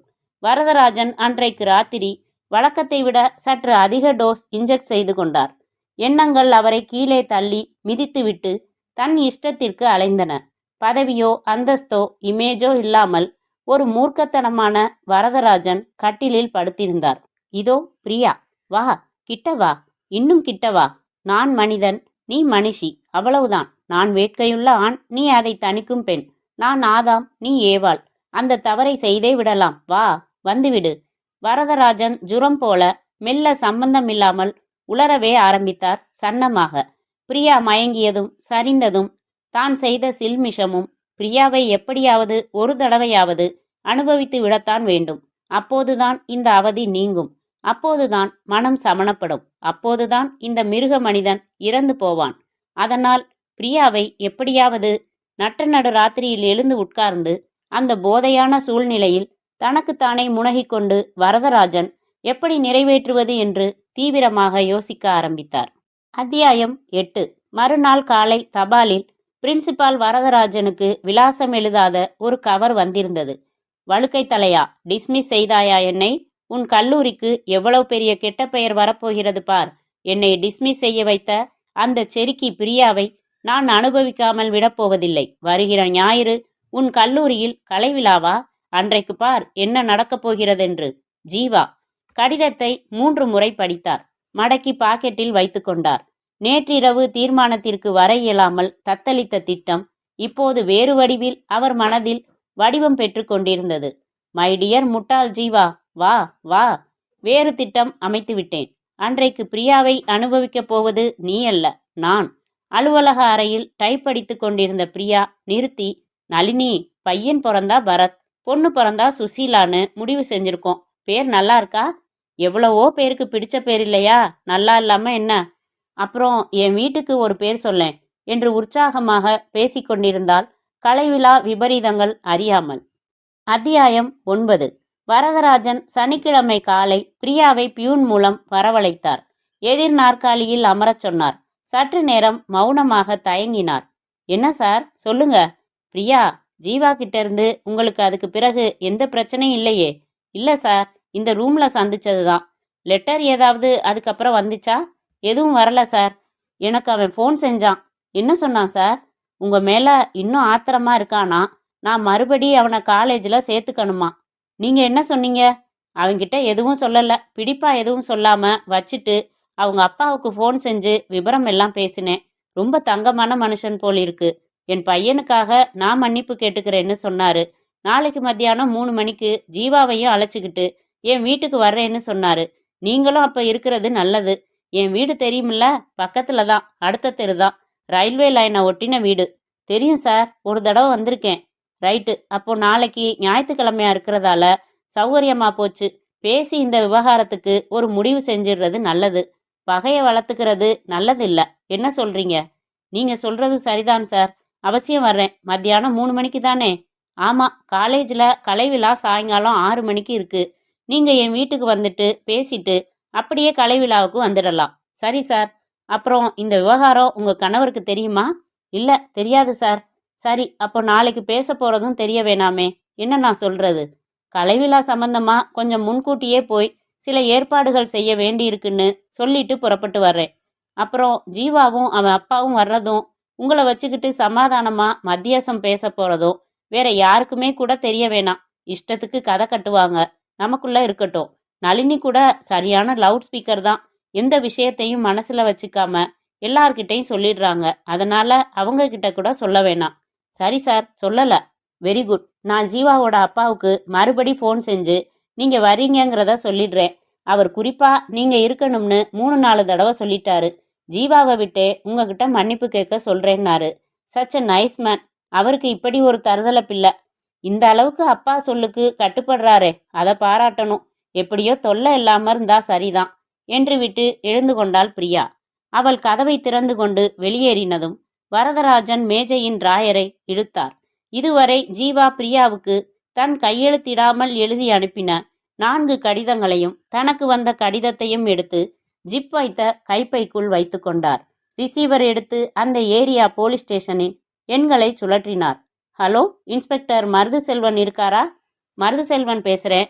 Good morning sir. நான் பிரின்சிபால் வரதராஜன் பேசுகிறேன். Good morning. என்ன சொல்லுங்க சார்? நம்ம காலேஜில் ஒரு சின்ன பிரச்சனை. புறப்பட்டு வரட்டுமா? கலாட்டாவா? இல்லை, இது வேற மாதிரி. நான் வரேன் ஸ்டேஷனுக்கு. வாங்களேன். வரதராஜன் தனது ஃபியட் காரை தானே ஓட்டிக்கொண்டு ஸ்டேஷனுக்கு சென்று கை குலுக்கி காபி சாப்பிட்டு, இந்த லெட்டர்ஸ் எல்லாம் பாருங்க.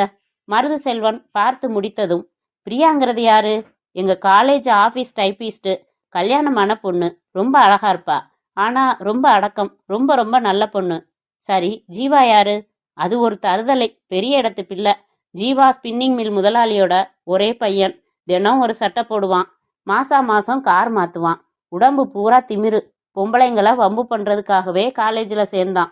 கல்யாணமான ஒரு குடும்ப பொண்ணுக்கிட்ட இவ்வளவு அசிங்கமாக நடந்துக்கிட்டா எப்படி சார் சும்மா இருக்க முடியும்?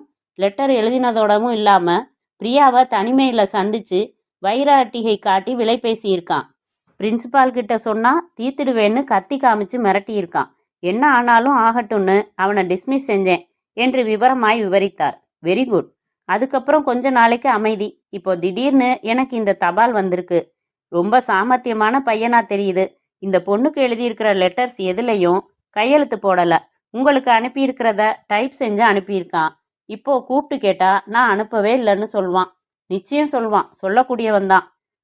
என்ன செய்யலாம் சொல்லுங்க. இந்த பொண்ணு பிரியா பாவம் முழுகாம வேற இருக்கு. இந்த சமயத்துல போய் இந்த அதிர்ச்சியான லெட்டரை காமிக்க வேணான்னு நினைச்சேன். அதனால எனக்கு வந்த லெட்டரை பிரியா கிட்ட தெரிவிக்கல. இப்போ சார், நாளைக்கு சாயங்காலம் 6 மணிக்கு காலேஜில் கலை விழா. பிரியாவை கொஞ்சம் முன்கூட்டியே வர சொல்லிடுறேன். நீங்கள் மஃப்டியில் 2 பேரை அனுப்பி வைங்க. அவங்களுக்கு நான் பிரியாவை அடையாளம் காட்டுறேன். அவளுக்கு விழா முடிஞ்சு வீட்டுக்கு போகிற வரைக்கும் அவங்க பாதுகாப்பு தந்தா போதும். அவளை கண்காணிச்சுக்கிட்டே இருக்கட்டும். ஆனால் அது அவளுக்கே தெரிய வேணாம். உங்கள் ஐடியா என்ன? லெட்டரில் கொஞ்சம் கடுமை தெரியுது சார். அதனால் இதை பர்சனலாக நானே கவனிக்கலாம்னு நினைக்கிறேன். 2 கான்ஸ்டபிள்ஸோட நானே வர்றேன். எனக்கு பிரியா யாருன்னு காமிங்க. ஜீவா வந்திருந்தா அவனையும் அடையாளம் காட்டுங்க. மிச்சத்தை நான் பார்த்துக்கிறேன். வரதராஜன் எழுந்தார். கை குலுக்கினார். எத்தனை மணிக்கு உங்களை எதிர்பார்க்கட்டும் சார்? விழா எத்தனை மணிக்கு? 6 மணிக்கு ஆரம்பம். விழா எங்கே நடக்குது? காலேஜ் உள்ளேயே, ஆடிட்டோரியத்தில். பிரியாவை எத்தனை மணிக்கு வர சொல்லியிருக்கீங்க? 5 மணிக்கு. நான் 4:30 மணிக்கெல்லாம் அங்கே இருப்பேன். Thank you sir. அப்புறம் மஃப்டியில் தானே வருவீங்க? ஷியூர். இல்லைன்னா ஜீவா எச்சரிக்கை ஆயிடுவானே. அவனை ஏதாச்சும் தப்பு செய்ய வச்சு மடக்கணும். கடத்துறதுக்கு ஏதாச்சும் ஒரு வகையில் முயற்சி செய்கிறப்போ கப்புன்னு பிடிக்கணும். அப்போ தான் கேஸ் ஸ்ட்ராங்காக போட முடியும். அதெல்லாம் நான் பார்த்துக்கிறேன். அந்த பிரியாவோட பத்திரத்துக்கு நான் பொறுப்பு. இன்னொரு விஷயம் சொல்லுங்க. உங்கள் காலேஜ் ஆடிட்டோரியத்துக்கு மொத்தம் எத்தனை வாசல்கள்? 3 வாசல்கள். ஸ்டேஜுக்கு பக்கத்தில் 2, எதிரில் பெரிய வாசல். பிரியா கலை நிகழ்ச்சி எதுலேயும் கலந்துக்கிறாங்களா? இல்லை, சும்மா விழா பார்க்கத்தான் வருவா. நல்லது. நான் சொல்கிற நாற்காலியில் அவங்கள உட்கார வைங்க. நான் ஆடிட்டோரியத்தை பார்த்துட்டு அதை சொல்கிறேன். ஓகே சார், வரட்டுமா? ரொம்ப நன்றி. It is my duty to serve you sir. கவலைப்படாமல் போங்க. எந்த கலாட்டாவும் இல்லாமல் விழா நடக்கும். வரதராஜன் வெளியில் வந்து காரில் ஏறிக்கொண்டு தனக்குள் நகைத்து கொண்டார். ஆமாம் இன்ஸ்பெக்டர் அவர்களே, கலை விழாவில் எந்த கலாட்டாவும் நடக்கப் போவதில்லை. நடக்கப் போவதெல்லாம் என் வீட்டில், மிக பத்திரமாக, மிக அமைதியாக, மிக ரகசியமாக. வரதராஜா, இதெல்லாம் தப்பப்பா. ஏன் இப்படியெல்லாம் நடந்து கொள்கிறாய்? ஆஃப்டரால் சில நிமிட இன்பத்திற்காகவா? எவ்வளவு பெரிய ஆள் நீ! நீயா இதெல்லாம்? மனசாட்சியா? போ அந்த பக்கம். சீக்கிரமாக விலகு. நான் தீர்மானித்தாயிற்று. ஒரு புத்தி நினைக்கும், ஒரு புத்தி திட்டமிடும், ஒரு புத்தி கேட்கும், ஒரு புத்தி கொடுக்கும். நீ யார் இதில் நடுவில்? எனக்குள் தகிக்கும் நெருப்பின் ஜுவாலைகளை நான் அணைத்தே ஆக வேண்டும். அதற்கு பிரியாவை நான் அணைத்தே ஆக வேண்டும். அதற்கு விலையாக நான் என் கௌரவத்தை தர தயாராக இல்லை. எனக்கு என் கௌரவமும் வேண்டும், பிரியாவும் வேண்டும். அதற்காகத்தான் இத்தனை நரித்தனமான திட்டங்கள். தீர்மானித்தாயிற்று. இனி பரிசீலிப்பதாக இல்லை. சிந்தனையுடன் காரை செலுத்தினார் வரதராஜன். அத்தியாயம் 10. ஞாயிற்றுக்கிழமை கதிரவனின் ஆட்சியில் காலை 9 மணி. பிரியா ஷாம்பு போட்டு தலை குளித்தாள். மகேஷ் ஹாலில் தரையில் பேப்பரை விரித்து வைத்துக்கொண்டு கவிழ்ந்து படித்து கொண்டிருந்தான். குளியலறையை விட்டு வெளிவந்து படுக்கை அறைக்கு செல்லும் முன், என்னங்க இன்னும் நீங்க குளிக்கல, ஷேவ் பண்ணிக்கல என்றாள். இன்னைக்கு ஏது பேங்க்? மறதி ராஜா. இன்னைக்கு காலையில நாம வாங்கியிருக்கிற வீட்டுக்கு போய் எங்கெங்க ஸ்கிரீன் மாட்டலாம், அதிகமான எலக்ட்ரிக்கல் ஃபிட்டிங்ஸ் என்னென்ன மாட்டலான்னு முடிவு செய்யறதா பேசினோம். ஆமா பேசினோம். ஒரு சின்ன மாற்றம் செஞ்சுக்குவோமா பிரியா? சாயங்காலம் என் ஃப்ரெண்டு ஒருத்தன் வீட்டில் பர்த்டே பார்ட்டின்னு சொன்னேன்ல, அதுக்கு போகிறதுக்கு முன்னாடி நேராக புது வீட்டுக்கு போயிட்டு அங்கேருந்து உன்னை உங்கள் காலேஜில் ட்ராப் பண்ணிட்டு போகிறேன். பார்ட்டி முடிஞ்சதும் உங்கள் காலேஜுக்கு வந்து உன்னை பிக்கப் செஞ்சுக்கிறேன். எப்படி ஐடியா? இல்லைங்க மகேஷ், நான் மத்தியானம் 3 மணிக்கே காலேஜில் இருந்தாகணும். நிகழ்ச்சி 6 மணிக்கு தானே ஆரம்பம். 3 மணிக்கு போய் என்ன செய்ய போகிற நீ? விழா ஏற்பாடு கொஞ்சம் பார்க்க வேண்டியிருக்கு. ஓகே, அப்போ 10 நிமிஷத்தில் நான் ரெடி ஆயிடுறேன். இப்போ புது வீட்டுக்கு போயிட்டு வந்துடலாம். பேப்பரை மடக்கி வைத்துவிட்டு எழுந்தான். சோம்பல் முறித்துவிட்டு குளியல் அறைக்குள் நுழைந்து ஷேவிங் செட்டை எடுத்தான். அரை மணி நேரத்தில் அவர்கள் 3வது மாடியில் இருந்த அந்த புதிய பிளாட்ஸில் இருந்தார்கள். இந்த வரவேற்பு ஹாலுக்கு மட்டும் சுவத்துல வால்பேப்பர் ஒட்டலாம் மகேஷ். வீட்டுக்குள்ள அடிச்சிருக்கிறதே போதும். உத்தரவு. என்ன கலர்னு முடிவு செய்யி. லைட் கலராக தான் இருக்கணும், க்ரீம் இல்லைன்னா லைட் ப்ளூ. மகேஷ் குறித்து கொண்டான். வீடு முழுக்க நடந்து அவள் சொன்ன சின்ன சின்ன திருத்தங்கள், யோசனைகள், அலங்கார யுத்திகள் அத்தனையையும் குறுக்கே எதுவும் பேசாமல் குறித்து கொண்டான். திடீரென்று கேட்டாள், மகேஷ், நானே சொல்லிக்கிட்டு இருக்கேன், நீங்க எந்த ஐடியாவுமே சொல்லலையே. பிரியா, இந்த வீட்டை முழுக்க முழுக்க உன் விருப்பத்துக்கு மாத்தி அமைச்சிடு. எல்லாம் உன் சாய்ஸ் தான். ஷாஜஹான் தாஜ்மஹாலையே கட்டி கொடுத்தாரு அவர் பொண்டாட்டிக்கு. ஏதோ என்னால ஆனது இந்த சின்ன பிளாட்ஸ். மேல்கூரையும் நமக்கு சொந்தம் இல்ல, கீழ் பூமியும் நமக்கு சொந்தம் இல்ல. உன் பேர்ல தான் மாத்தி எழுதி வாங்க போறேன். பிரியா, வீட்டுக்கு இன்னும் பேர் முடிவு செய்யலையே, அதையும் நீயே செஞ்சிடு பிரியா. நான் ஒரு பேர் முடிவு பண்ணி வச்சிருக்கேன் மகேஷ். பொதுவா எந்த குடும்பத்தை வேணாலும் எடுத்துக்கங்க. சந்தோஷமா இருக்கீங்களான்னு கேட்டா 100க்கு 90 பேர் எங்கெங்க இருக்கு சந்தோஷம்னு தங்களோட கஷ்டங்களை எல்லாம் புலம்ப ஆரம்பிச்சிடுவாங்க. ஆனா நம்மளை யார் எப்ப கேட்டாலும் நாங்க ரொம்ப சந்தோஷமா இருக்கணும்னு சொல்லணும் மகேஷ். எத்தனை பிரச்சனை வந்தாலும் அதை உடைச்சிட்டு நம்ம சந்தோஷத்தை தொடரணும். சொல்லி முடிப்பிரியா. அதனால பிரச்சனைகளுக்காக அழுது வடிகிற ஆயிரம் ஆயிரம் பிம்பங்களுக்கு நடுவுல நம்ம வீடு ஒரு விதிவிலக்கு. கண்ணீர் கடல் நம்மளை சுத்தி இருக்கலாம், ஆனா நாம அதுல மூழ்காத ஒரு தீவா நிக்கணும். நம்ம வீட்டுக்கு சந்தோஷ தீவுன்னு பேர் யோசிச்சிருக்கேன். எப்படி இருக்கு மகேஷ்? நல்லா இருக்கு. இன்னைக்கே ஒரு போர்டு எழுத சொல்லிடுறேன். கூடவே விளக்கத்தையும் ஒரு நோட்டீஸ் மாதிரி அடிச்சு ஊர் பூரா விநியோகம் செஞ்சிடலாமா? பாத்தீங்களா, கேலி செய்றீங்க. சேச்ச, நிஜமா நல்லா இருக்கு. சும்மா தமாஷ். வேற என்ன, போலாமா? இருவரும் புறப்பட்டு வீடு திரும்பினார்கள். 2:30 மணிக்கு மதிய சாப்பாட்டை முடித்து கொண்டு குடையை விரித்து கொண்டு கைப்பையுடன் பஸ் ஸ்டாப்பை நோக்கி நடந்தாள் பிரியா. உடலோடு ஒட்டிக்கொள்ளும் மைசூர் சில்க் சேலை அணிந்திருந்தாள். அதன் வயலட் நிறம் அவள் நிறத்தை அடிக்கோடிட்டு காட்ட, ஷாம்பு போட்ட தலையில் எண்ணெய் தேய்க்காமல் லூஸாக பின்னலிட்டு அதே வயலட் நிறத்தில் பிளாஸ்டிக் ஹேர் கிளிப் செருகியிருந்தாள். ஒரே ஒரு ஒற்றை ரோஜாவை இடது காதுக்கு சற்று அருகில் பின் செய்திருந்தாள். பஸ் ஸ்டாப்பில் காத்திருந்த போது அருகில் நின்றிருந்த இளைஞன் அணிந்திருந்த இளம் நீளம் ரெடிமேட் சட்டை மிக கவர்ச்சியாக இருக்க, இதை போல ஒரு சட்டை வாங்கி மகேஷிற்கு அடுத்த வாரம் வருகிற பிறந்த நாளின் போது பரிசளிக்க வேண்டும் என்று நினைத்து கொண்டாள். பிரின்சிபாலின் வீடுள்ள ஏரியாவிற்கான பஸ் வர ஏறிக்கொண்டாள். ஜீவா பிரச்சனைக்கு இன்று ஒரு முடிவு ஏற்பட போவதில் நிம்மதி ஏற்பட்டது. எந்த நேரம் என்ன செய்து தொலைப்பானோ என்கிற பயம் இனி தேவையில்லை. நாளைக்கு ஷாப்பிங் போக வேண்டும். ஸ்வெட்டர் பின்னுவதற்கு உள்ளன் நூல்கண்டு வாங்க வேண்டும். குட்டி பாப்பாவுக்கு என் கையாலேயே ஸ்வெட்டர் புது டிசைனில் பின்ன வேண்டும். அப்புறம் அழகழகான குழந்தை படங்கள் நிறைய வாங்கி வந்து பெட்ரூமின் அத்தனை சுவர்களிலும் ஒட்டி வைக்க வேண்டும். அழகான குழந்தைகளை படங்களை அடிக்கடி பார்த்தால் பிறக்கும் குழந்தை அழகாக இருக்குமாம். இது நிஜமோ பொய்யோ, இதை செய்வதில் உழைப்பு எதுவும் இல்லை, செலவு அதிகம் இல்லை. பையனா பெண்ணா? பெண்தான் வேண்டும். அப்போதுதான் டிசைன் டிசைனாக ட்ரெஸ் தைத்து போட்டு மகிழலாம். தலைக்கு விதவிதமாக அலங்காரம் செய்யலாம். 5 மாதத்தில் ஸ்கேன் செய்து பார்க்கலாமா? சே, வேண்டாம். எதிர்பார்ப்பு போய்விடும், சஸ்பென்ஸ் போய்விடும், எந்த த்ரில்லும் இருக்காது. திடீரென்று தான் இறங்க வேண்டிய ஸ்டாப் வந்துவிட்டதை உணர்ந்து இறங்கிக் கொண்டாள் பிரியா. ஞாயிற்றுக்கிழமையில், அதுவும் அந்த மதிய வேளையில் அந்த சாலையே வெறிச்சோடி கிடந்தது. பிரின்சிபாலின் வீடு இருக்கும் தெரு சமீபமாக வளர்ந்து வரும் ஒரு எக்ஸ்டென்ஷன் பகுதி. வீட்டிற்கு சற்று தூரத்தில் ரயில்வே லைன்கள், சதா மின்சார ரயில்களின் போக்குவரத்து உண்டு. பிரியா அந்த தெருவை நோக்கி நடந்தபோது கூட ஒரு ரயில் தூரத்தில் கடந்து போய் கொண்டிருந்தது தெரிந்தது. அந்த தெருவே யுத்தம் நிகழ்ந்து கொண்டிருக்கும் நாட்டின் பகுதி போல நடமாட்டமின்றி இருந்தது.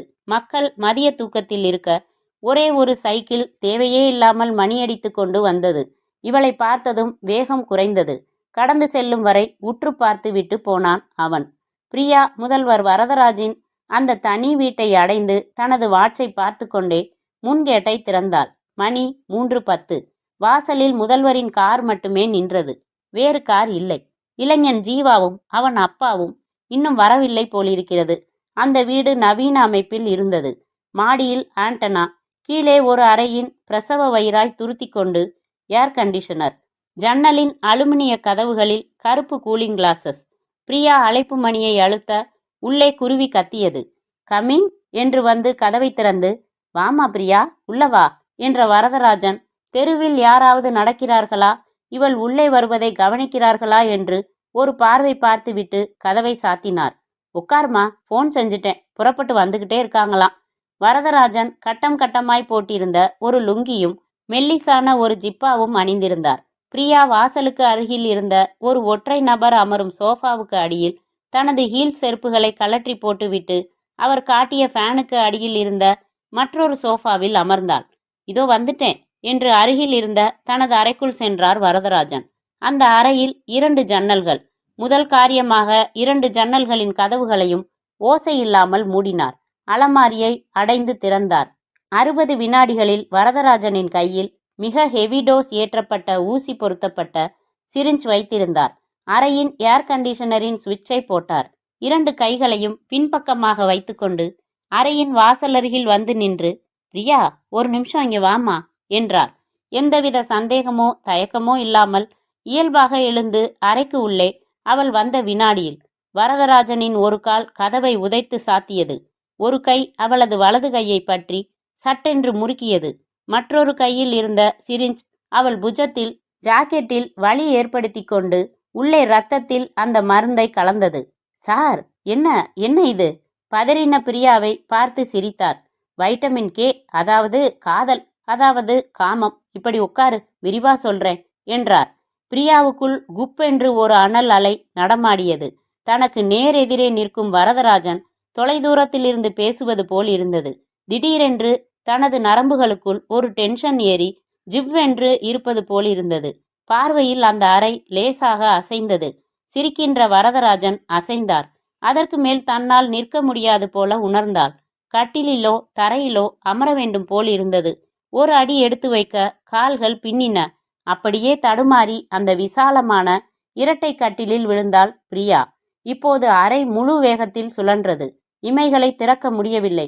எங்கோ ஒரு பாதாளத்துக்கு பிடிப்பு எதுவுமின்றி பயணம் செய்வது போல ஒரு உணர்வு. சற்று நேரத்தில் அந்த உணர்வும் இன்றி ஒரு நிர்மலமான மயக்கம் அவளை ஆட்கொண்டது. வரதராஜன் தயாராக வைத்திருந்த கயிறு துண்டுகள் எடுத்தார். கைகளை தனியாக, கால்களை தனியாக கட்டினார். வாயில் ஒரு டர்க்கி டவலை திணித்தார். பிரியா, தூங்கு, நிம்மதியாக தூங்கு. இந்த ஊசி குறைந்தது 3 மணி நேரத்திற்கு உன்னை தன் பிடியில் வைத்திருக்கும். அதற்குள் நான் வருவேன். மீண்டும் உனக்கு உறக்கம் தருவேன். நல்ல பிள்ளையாக கலைவிழாவில் கலந்து கொண்டு திரும்புவேன். திரும்பியதும் இங்கே இதே கட்டில் மேல் கோலாகலமான விழா, நம் விழா. அதற்கும் பிறகு சாரி, நான் உனக்காக அனுதாபப்படுகிறேன். அடுத்த ஜென்மத்தில் இப்படி அழகாக பிறந்து தொலைக்காதே. என்னைப் போல விஷம ஆசையை வெல்லத் தெரியாதவன் கையில் சிக்கி தவிக்க நேரிடும். வரும் வரை தூங்கு பிரியா. வரதராஜன் முகம் கழுவி, தலை சீவி, கோட் போட்டு, டை கட்டி, ஷூ மாட்டி, அறையை பூட்டி, வீட்டையும் பூட்டி கொண்டு புறப்பட்டு 4 மணிக்கெல்லாம் கல்லூரியில் தன் காரை நிறுத்தி இறங்கினார், பதட்டமே இல்லாமல். அத்தியாயம் 11. வரதராஜன் ஆடிட்டோரியம் வந்து மேடையில் இன்னும் முடியாமல் இருந்த அலங்காரங்களை துரிதப்படுத்தினார். கிரீன் ரூமில் நடந்து கொண்டிருந்த நாடக நிகழ்ச்சிகளுக்கான மாணவ நடிகர்களின் ஒப்பனைகளை பார்த்து சில யோசனைகள் சொன்னார். நிகழ்ச்சி பொறுப்பேற்றிருந்த மாணவர்களை அழைத்து அமைப்பை பற்றி விவாதித்தார். ஒளி அமைப்பு செய்து கொண்டிருந்தவனை அழைத்து, மைக் திடீரென்று விசில் அடிக்க கூடாது என்றார். நாற்காலிகளை போட்டு கொண்டிருந்தவர்களிடம் விழாவின் பிரதம விருந்தினர்களை எந்த இடத்தில் உட்கார வைக்க வேண்டும் என்றார். அலுவலக அசிஸ்டண்டை நினைவு பரிசுகள் தயாரா என்றார். அங்கும் இங்கும் ஓடிக்கொண்டிருந்த நளினியை கூப்பிட்டு, ஏம்மா, பிரியா வந்தாச்சா என்று இயல்பாக கேட்டார். இன்னும் வரல சார், இனிமேதான் வருவா. சீக்கிரம் வர சொல்லி இருந்தேனே. சரி, வந்ததும் என்னை பார்க்க சொல்லுங்க. நான் பேச வேண்டிய பேச்சு டைப் பண்ணி கொடுத்தாங்க, எடுத்துட்டு வர மறந்துட்டேன். அதோட காப்பி இங்கே அவங்க கிட்ட இருக்குதான்னு கேட்கணும். சரி சார், வந்ததும் கேட்டு சொல்றேன். உங்களை பார்க்க சொல்றேன். சரியாக 4:30 மணிக்கு ஆடிட்டோரியத்திற்கு வெளியில் மரநிழலில் நாற்காலி போட்டு அமர்ந்திருந்த வரதராஜனிடம் முழுக்கை சட்டையும் பேண்ட்டும் அணிந்த இன்ஸ்பெக்டர் மருது செல்வன் வந்து குட் ஈவினிங் சார் என்றார். குட் ஈவினிங், வாங்க. சொன்ன நேரத்துக்கு கரெக்டா வந்துட்டீங்க. இங்கே ஒரு நாற்காலி போடுப்பா என்றார் பியூனிடம். போடப்பட்டு மருது செல்வன் அமர்ந்தார். 2 காப்பி எடுத்துக்கிட்டு வா. பிரியா வந்தாச்சா சார்? இன்னும் வரல, வர்ற நேரம்தான். விழா 6 மணிக்கு தானே. ஸ்டூடெண்ட்ஸே கொஞ்சம் பேர் தான் வந்து அங்கங்கே மரத்தடியில் நிற்கிறாங்க. 5 மணிக்கு மேலே தான் திம்மு திம்முன்னு கூட்டமாக வருவாங்க. இந்தாங்க என்று காப்பியை வாங்கி தன் கையால் கொடுத்துவிட்டு பியூனிடம், சவுண்ட் சர்வீஸ்காரனை நாதஸ்வர கேசட் இருந்தா போட்டுவிட சொல்லுப்பா, ரொம்ப அமைதியா இருக்கு என்றார். நான் ஆடிட்டோரியத்துக்கு உள்ள கேஷுவலாக சுற்றி பார்த்துட்டு வரேன். நீங்கள் கூட வர வேணாம், இங்கேயே இருங்க என்று எழுந்து சென்றார் மருது செல்வன். அந்த ஐஸ்கிரீம் கடையின் வாசலில் நிறுத்தியிருந்த தனது மாருதி வேனின் மேல் சாய்ந்து நின்று கொண்டு கேட்டான். ஜீவா, நான் சொன்னது நினைவுல இருக்கா? ஐஸ்கிரீம் நக்கி கொண்டு தலையை ஆட்டினார்கள் 2 நண்பர்களும். வழுக்கை தலையன் லேசுப்பட்டவன் இல்ல. என் லெட்டர் பார்த்துட்டு உஷாராயிருப்பான். விழாவில் பிரியாவுக்கு ஏதாச்சும் பாதுகாப்பு ஏற்பாடு கூட செஞ்சு வச்சிருப்பான். போலீஸை கூட அவன் அணுகியிருக்கலாம். அதனால நான் விழால போய் அவ வந்திருக்காளான்னு மட்டும் பார்த்துட்டு வந்து உங்ககிட்ட சொல்றேன். 2 விதமா பிளான். புருஷனும் கூட வந்திருந்தா அவங்க 2 பேரும் பைக்கில் விழா முடிஞ்சு திரும்புறப்போ நாம வாடகைக்கு எடுத்திருக்கிற ஆட்டோவில் துரத்தி சரியான இடத்துல மடக்கி அவனை அடிச்சு போட்டுட்டு அவளை கடத்திட்டு வந்துடுறீங்க நான் சொன்ன இடத்துக்கு. புருஷன் வரல, அவன் மட்டும்தான் வந்திருந்தான்னா காலேஜ் ஆஃபீஸ் போனுக்கு டயல் செஞ்சு அவளை கூப்பிட சொல்லி அவ புருஷன் மகேஷ் பைக் ஆக்சிடென்ட்ல மாட்டிக்கிட்டான்னு ரீல் சுத்தி அவளை வெளியில வரவழைச்சிட வேண்டியது. அப்புறம் ஆட்டோவில் ஆட்டுக்குட்டி மாதிரி அள்ளி போட்டுக்கிட்டு வந்துட வேண்டியது. புரிஞ்சுதா? தலையாட்டினார்கள். ஆட்டோவை இருட்டில் நான் சொன்ன இடத்துல நிறுத்திட்டு எனக்காக காத்திருக்கணும். நான் நோட்டம் பார்த்துட்டு வந்து சொன்னதும் தான் செயல்படணும். ரைட்டு கண்ணா, நீ அனுபவிச்சதும் எங்களுக்கும் சான்ஸ் கேட்போம். சரி, சாப்பிடுங்க. வேனில் ஏறி கல்லூரிக்கு புறப்பட்டான் ஜீவா. 5:30 மணிக்கு ஆடிட்டோரியம் நிரம்பி இருந்தது. முதல் 10 வரிசையில் மாணவிகளும் பின் வரிசைகளில் மாணவர்களும் அமர்ந்திருந்தனர். மேடையின் அருகில் நின்றிருந்த வரதராஜனை அணுகினார் மருதுசெல்வன். என்னன்னு தெரியல சார், பிரியாவை இன்னும் காணோம். ஆனா கடைசியில இருந்து 4வது வரிசையில எக்ஸ்ட்ரீம் ரைட்ல சூயிங்கம் மென்னுக்கிட்டு கருப்பு முழுக்கை சட்டை போட்டுக்கிட்டு உட்காந்துருக்கான் பாருங்க, அவன்தான் ஜீவா. அவனும் எக்கி எக்கி பார்த்து தேடிக்கிட்டு தான் இருக்கான். பிரியா வீட்டுக்கு யாரையாவது அனுப்பி பார்க்க சொல்லிடலாம்னு நினைக்கிறேன். அவங்க பக்கத்து வீட்டில் ஃபோன் இருக்கு, பேச சொல்லி ஆள் அனுப்பியிருக்கேன். இதோ வந்தாச்சு. என்னம்மா நளினி, பேசுனியா? பேசினேன் சார், வீடு பூட்டி இருக்கான், வாசல்ல பைக் இல்லையாம், எங்க போனாங்க எப்போ போனாங்கன்னு தெரியாதுன்னு சொல்றாங்க சார் என்றாள் வந்த நளினி. பார்க்கலாம், வேற எங்கேயாவது போயிட்டு வரலாம்னு இருந்திருப்பாங்க. டென்ஷன் ஆகாம நீங்க நிகழ்ச்சிகளை கவனிங்க சார். இதோ பாருமா, உன் பேர் என்ன என்றார் மருதுசெல்வன். நளினி சார். பிரியா வந்ததுமே எனக்கு சொல்லணும். நான் இந்த வாசல்கிட்டேயே நிற்பேன். ஒரு காரணமா சொல்றேன். நான் ஒரு போலீஸ் இன்ஸ்பெக்டர், புரிஞ்சுதா? சரி சார் என்றால் சற்றே கலக்கமாக. சரியாக 6 மணிக்கு கலை விழா இறை வணக்கத்துடன் துவங்கியது. மேடையில் பிரதம விருந்தாளியாக வந்திருந்த ஒரு தொழிலதிபருக்கு வரதராஜன் மாலை அணிவித்த போது சம்பிரதாயமாக கைதட்டினார்கள். 2 போட்டோகிராஃபர்களும் ஒரு வீடியோகிராஃபரும் குறுக்கே குறுக்கே நடந்து இயங்கிக் கொண்டிருக்க கல்லூரியின் மாணவர் தலைவன் தன் 2 கோட் பாக்கெட்டுகளிலும் கைகளை நுழைத்து கொண்டு நின்று ஸ்டைலான ஆங்கிலத்தில் ஆரம்பித்து வரவேற்புரை சொன்னான். வரதராஜன் தன் வாட்சை பார்த்தார். மணி 6:20. பிரியாவுக்கு ஏற்றப்பட்ட டோஸ் இந்த நேரம் தன் சக்தியை இழந்து கொண்டிருக்கும். தன் உணர்வுக்கு திரும்பிக் கொண்டிருப்பாள். கைகளும் கால்களும் கட்டப்பட்ட நிலையில், வாய் திறக்க முடியாத நிலையில், அவளால் என் அறையில் இருந்து தப்பிக்க ஏதாவது சான்ஸ் இருக்கிறதா?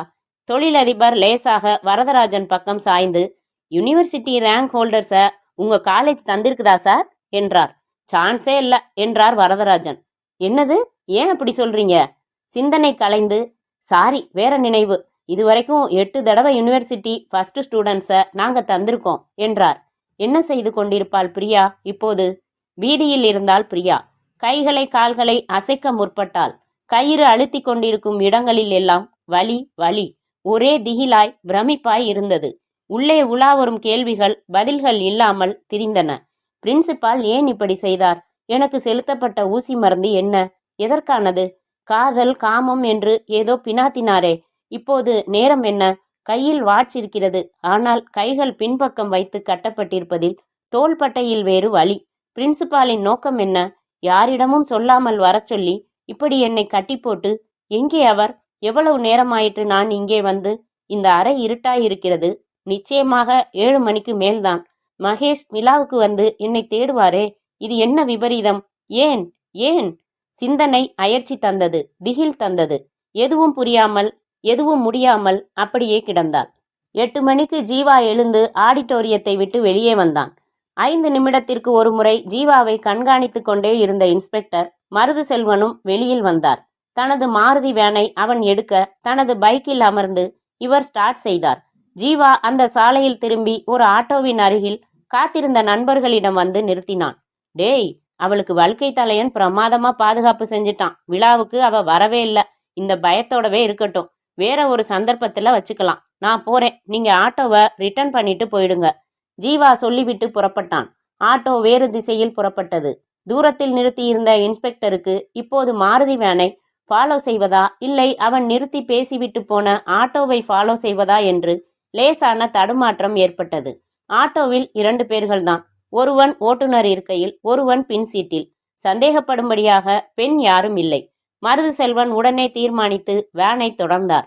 கொஞ்ச நேரத்தில் ஜீவா தனது பங்களாவின் வாட்ச்மேனின் சல்யூட்டை புறக்கணித்து உள்ளே செலுத்தி சென்றதும் பைக்கை திருப்பினார்.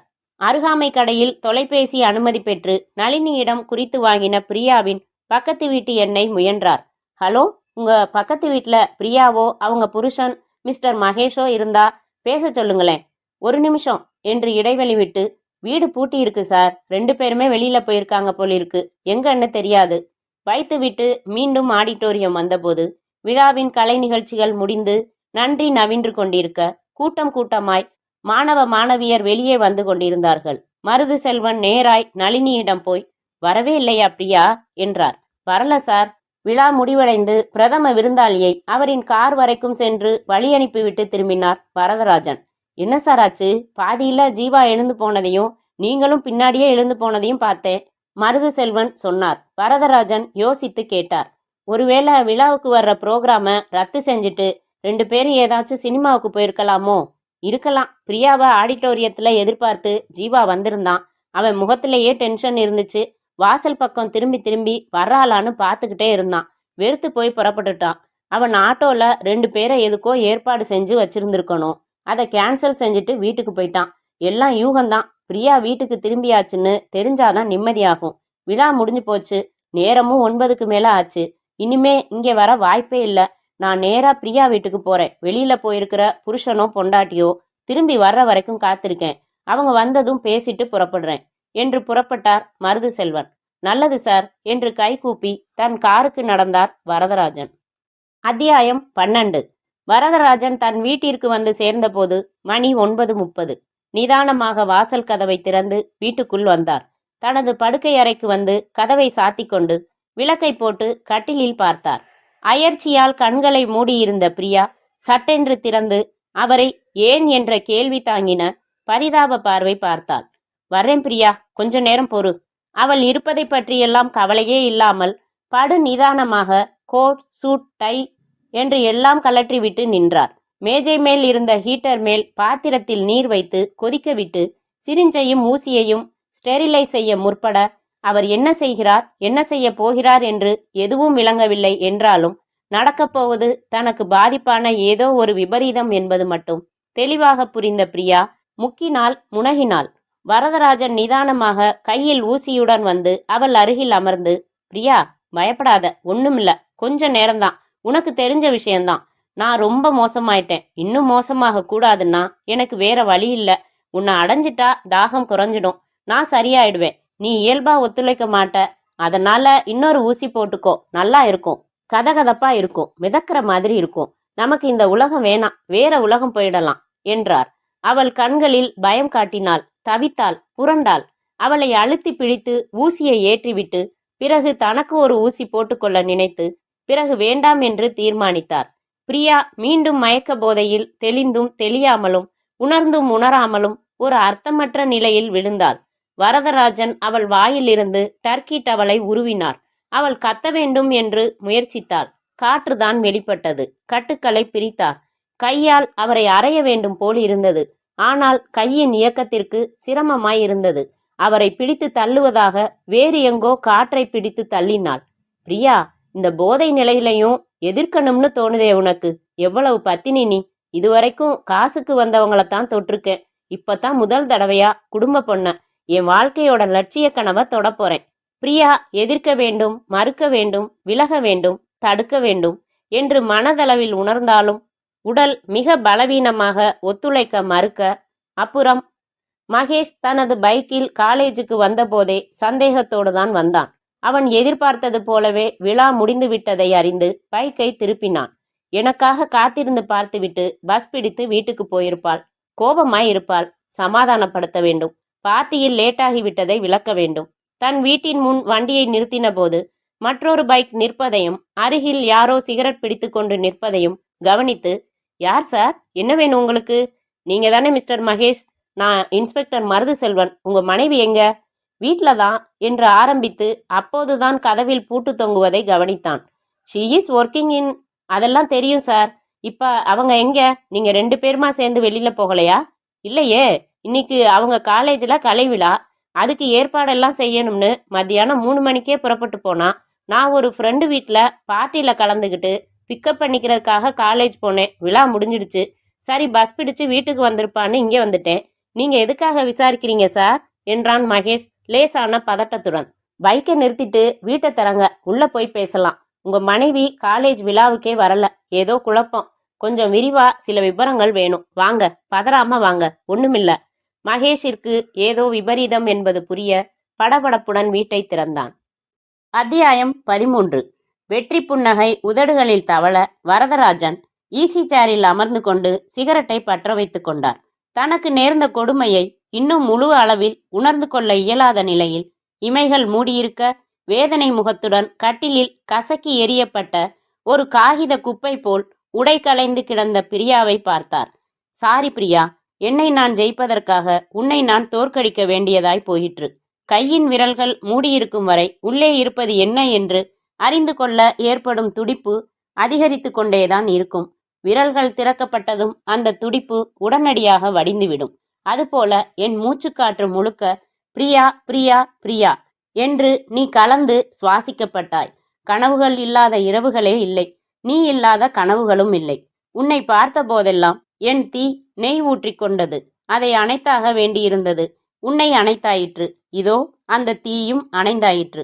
தவறுதான், நியாயமில்லைதான், வடிகட்டின அயோக்கியத்தனம்தான்.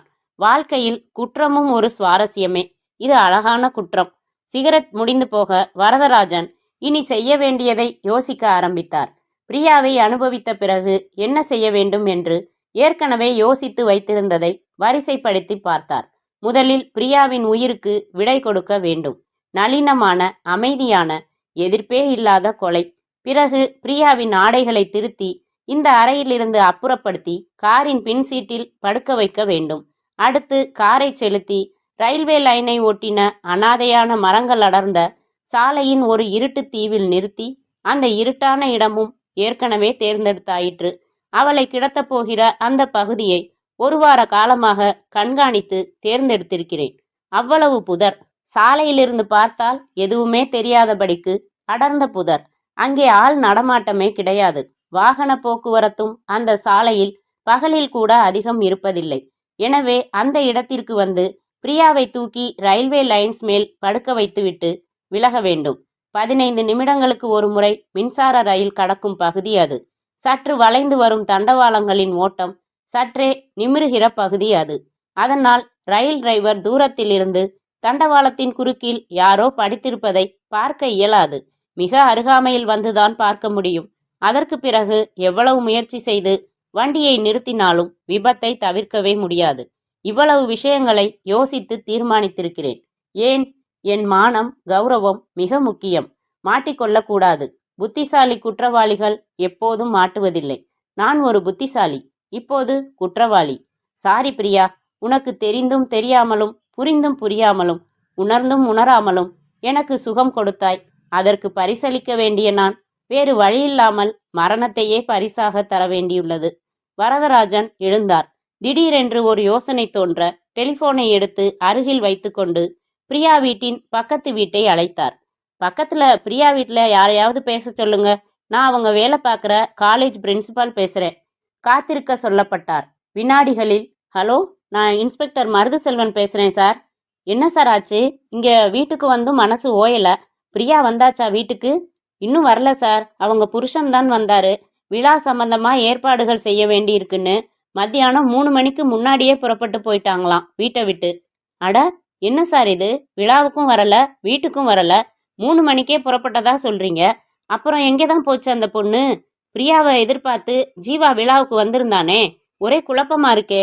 பதறாதீங்க சார். பிரியாவோட ஃப்ரெண்ட்ஸ் விலாசம் எல்லாம் விசாரிச்சுக்கிட்டு இருக்கேன். ஜீவா ஏதாச்சும் ட்ரிக் செஞ்சுட்டானானும் தெரியல. தடாலடியா ஜீவா வீட்டுக்கு போய் பார்க்கலாம்னு இருக்கேன். நீங்க கவலைப்படாதீங்க, நான் பார்த்துக்கிறேன். எனக்கு பதட்டமாக தான் சார் இருக்கு. என்ன செய்யணுமோ சொல்லுங்க, செய்கிறேன். கமிஷனரை பர்சனலாக தெரியும். அவர்கிட்ட எதுவும் சொல்லட்டுமானா? தேவையில்லை சார். என்ன ஏதுன்னே இன்னும் புரியலையே. சரி, ராத்திரி எந்த நேரமானாலும் பிரியாவை கண்டுபிடிச்சதும் எனக்கு ஃபோன் செஞ்சு சொல்லுங்க. எனக்கு தூக்கமே வராது. நிச்சயம் சொல்றேன் சார். போனை வைத்தார் வரதராஜன். பிரியா, உன்னை எங்கெங்கெல்லாமோ தேடுகிறார்கள் பார். அவளை நெருங்கினார். கைகளில் உறைகளை அணிந்து கொண்டார். அவள் கழுத்தை தொட்டார். 2 கைகளாலும் குரல் வளையை நெருடி லேசாக அழுத்தின போது மயக்கத்திலேயே ஒரு முறை விழிகளை திறந்து உடன் மூடிக்கொண்டாள். சட்டென்று தீவிரமாக நெரிக்க ஆரம்பித்தார். ஒரே ஒரு முறை அவள் உடம்பு முழுக்க தூக்கி போட்டது. பிறகு பிரியா அடங்கினாள், சலனமே இல்லாமல். அத்தியாயம் 14. போர்ட்டிகோவில் விளக்கை போட்டுக்கொள்ளாமல் காரின் பின் கதவை ஓசையில்லாமல் திறந்து வைத்துவிட்டு பிரியாவை படுக்கை அறையில் இருந்து 2 கைகளாலும் அள்ளி கொண்டு வந்து பின் சீட்டில் படுக்க வைக்க 15 நிமிடங்கள் எடுத்துக்கொண்டார். பிரியாவின் குடை, கைப்பை இவைகளை பத்திரமாக எடுத்துக்கொண்டார். அறையில் உதிர்ந்திருந்த 1-2 மல்லிகை பூக்களை பொறுக்கி டாய்லெட்டில் போட்டு தண்ணீரை ஊற்றி காணாமலாக்கினார். தன் படுக்கையறையை திருப்திகரமாக பார்த்து கொண்டு வீட்டை பூட்டிக்கொண்டு காரை எடுத்தார். எதிர் வீட்டின் வாசலில் புல்வெளியில் நாற்காலிகள் போட்டுக்கொண்டு பேசிக்கொண்டிருந்த நடுத்தர வயது தம்பதி அவரை பார்த்துவிட கையாட்டினார், சிரித்தார். ஹலோ மிஸ்டர் வடிவேல், வரீங்களா? சினிமா போகலாம் என்றார் காரில் இருந்து கொண்டு சகஜமாக. இல்ல சார், நீங்க போயிட்டு வாங்க. கியர் மாற்றி புறப்பட்டார். 3 நிமிடங்களில் தான் தேர்ந்தெடுத்து வைத்திருந்த ரயில்வே லைன் பகுதிக்கு வந்து காரை நிறுத்தினார். எதிர்பார்த்தது போல நடமாட்டமே இல்லை. ஒரு மின்சார ரயில் தூரத்தில் வர அது கடந்து செல்லும் வரை காத்திருந்தார். ரயில் கடக்கும்போது லைனை ஒட்டின செடிகள் துடிப்போடு அசைந்தன. மீண்டும் இருட்டும் அமைதியும் ஏற்பட்டதும் பின் சீட்டில் இருந்து மயக்கமாகவே இருக்கும் பிரியாவை கீழே இறக்கும் முன்பு வந்து கொண்டிருந்த லாரி இவரை கடப்பதற்கு பொறுத்திருந்தார். லாரி கடந்ததும் சட்டென்று தூக்கி தோளில் சரித்து கொண்டு சாலையின் சரிவில் இறங்கி புதர்களுக்கு பின்புறம் வந்து கரடு முரடான பூமியில் நடந்தார். ரயில்வே லைனுக்கு குறுக்கில் பிரியாவை கிடத்தினார். ஒரு ஓரமாக அவளின் கைப்பையையும் குடையையும் வீசினார். அடுத்த வினாடி தாமதம் செய்யாமல் காருக்கு விரைந்தார். அமர்ந்து ஸ்டார்ட் செய்து அரை வட்டம் அடித்து திரும்பி சற்று தூரம் ஓட்டின போது ஒரு மின்சார ரயில் வருகிற ஓசை கேட்டது. இதோ வரப்போகிறது. பிரியாவை அப்படியே தப்பு பிரியாவின் உடலை அப்படியே அரைத்து கூழாக்கப் போகிறது. அந்த சம்பவம் நிகழும்போது காரில் சாலையில் காத்திருத்தல் நல்லதில்லை. ரயிலின் சத்தம் அதிகரித்து கொண்டே வர சல்லென்று இவர் காரை ஓட்டிக்கொண்டு தனது வீட்டிற்கு வந்தார். போர்ட்டிகோவில் நிறுத்தும்போது எதிர் வீட்டு தம்பதி இன்னமும் புல்வெளியில் அமர்ந்திருக்கிறார்களா என்று பார்த்தார். இல்லை, எதிர் வீடே இருட்டாக இருந்தது. உறங்கப் போய்விட்டார்கள். நல்லது. வரதராஜன் தன் வீட்டிற்குள் வந்து ரெஃப்ரிஜிரேட்டர் திறந்து தண்ணீர் குடித்துவிட்டு படுக்கையறைக்குள் வந்தார். மீண்டும் உன்னிப்பாக பிரியாவின் பொருள்கள் ஏதாவது இருக்கின்றனவா என்று பார்த்தார். எதுவும் இல்லை. ஒரு போராட்டம் நிகழ்ந்திருந்தால் அவள் வளையல்கள் உடைந்து விழுந்திருக்கும், பூக்கள் அதிகமாக உதிர்ந்திருக்கும். ஆனால் நான் தான் போதை மருந்தை ஸ்ட்ராங்காக ஏற்றி அவளை எதிர்க்கவே விடாமல் அழுங்காமல் நலுங்காமல் மென்மையாக செடியில் பூப்பறித்தல் போல நிகழ்த்தினேனே. கட்டிலில் படுத்தார். இந்த நேரம் பிரியாவின் உடல் கூலாகியிருக்கும். நாளை காலை அல்லது மாலை செய்தித்தாளில் செய்தி வரும். போலீஸ் நிச்சயமாக இதை தற்கொலையாகவோ அல்லது விபத்தாகவோ எடுத்துக்கொள்ளாது. ஏனென்றால் ஏற்கனவே பிரியாவை காணவில்லை என்று முனைப்புடன் போலீஸ் தேடிக்கொண்டிருக்கிறது. எனவே நிச்சயமாக இது யாரோ செய்த சதி என்றுதான் தீர்மானிக்கும். போஸ்ட்மார்ட்டம் சோதனைக்கு உடல் மிஞ்சப் போவதில்லை. ஒருவேளை ஏதாவது மிஞ்சினாலும் அதை வைத்து பிரியா உடலுறவு கொல்லப்பட்டிருக்கிறாள், கழுத்து நெரித்து கொல்லப்பட்டிருக்கிறாள் என்பதையெல்லாம் கூட போலீஸ் அறிந்து கொண்டாலும் யாரை கைது செய்யும்? முட்டாள் ஜீவாவை. பாவம், அவன் எழுதின கடிதங்கள் இருக்கின்றன. அவன் பிரியாவை அனுபவிப்பதாக சவால் விட்டதற்கு நான் சாட்சி சொல்வேன். நளினி பிரமாதமாக சாட்சி சொல்வாள். வசமாக மாட்டிக்கொள்வான். எப்படி பார்த்தாலும் நான் மாட்டிக்கொள்ளவே மாட்டேன். எவ்வளவு பெரிய நபர் நான், எவ்வளவு அறிவானவன் நான். கட்டிலில் புரண்டு படுத்த வரதராஜனுக்கு நடந்த சம்பவங்கள் திடீரென்று ஒரு உறுத்தலை, ஒரு பாரத்தை ஏற்படுத்த உடன் முடிவெடுத்தார். இதுதான் கடைசி, ஒரே ஒரு வேட்கை. அதை தீர்த்தாயிற்று. இனி இந்த மாதிரி சிந்தனைகள் எனக்கு வரவே கூடாது. சத்தியமாக வரவே கூடாது. நான் திருந்தியே ஆக வேண்டும். இந்த திமிர் பிடித்த சம்பவங்களுக்கெல்லாம் அடிப்படையான காரணம் என்ன?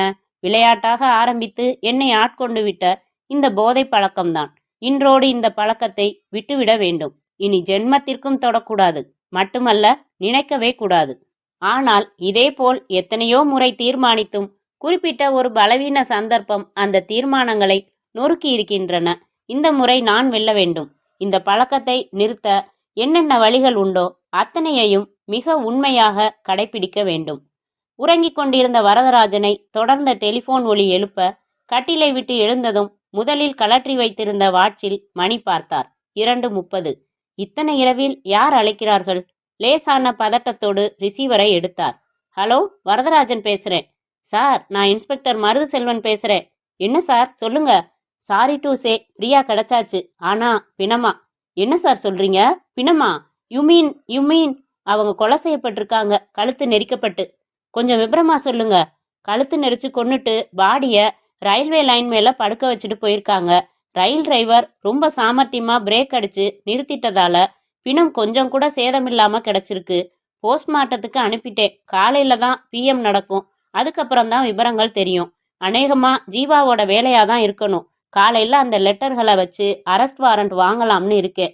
நிறைய விசாரிக்கணும், விவரங்கள் சேகரிக்கணும். அவங்க புருஷன் மகேஷுக்கு மைல்ட் ஹார்ட் அட்டாக்கே வந்துடுச்சு. ராத்திரி எந்த நேரமானாலும் சொல்ல சொன்னீங்க இல்லையா, அதான் ஃபோன் செஞ்சேன். முன்கூட்டியே அவங்களுக்கு ஆபத்து இருக்குன்னு தெரிஞ்சும் நாங்க கொஞ்சம் கோட்டை விட்டுட்டோம்னு தான் சொல்லணும். என்னோட மேலதிகாரிகளுக்கு நான் நிறைய எக்ஸ்பிளனேஷன் தந்தாகணும். நான் சஸ்பெண்ட் செய்யப்பட்டா கூட ஆச்சரியம் இல்லை. காலையில பார்க்கலாம் சார். எதிர்முனை வைக்கப்பட்டும் சில வினாடிகள் அப்படியே ரிசீவரை பிடித்து கொண்டு பிரமிப்பில் நின்றார் வரதராஜன். ரயில் உடலை அரைக்கவில்லையா?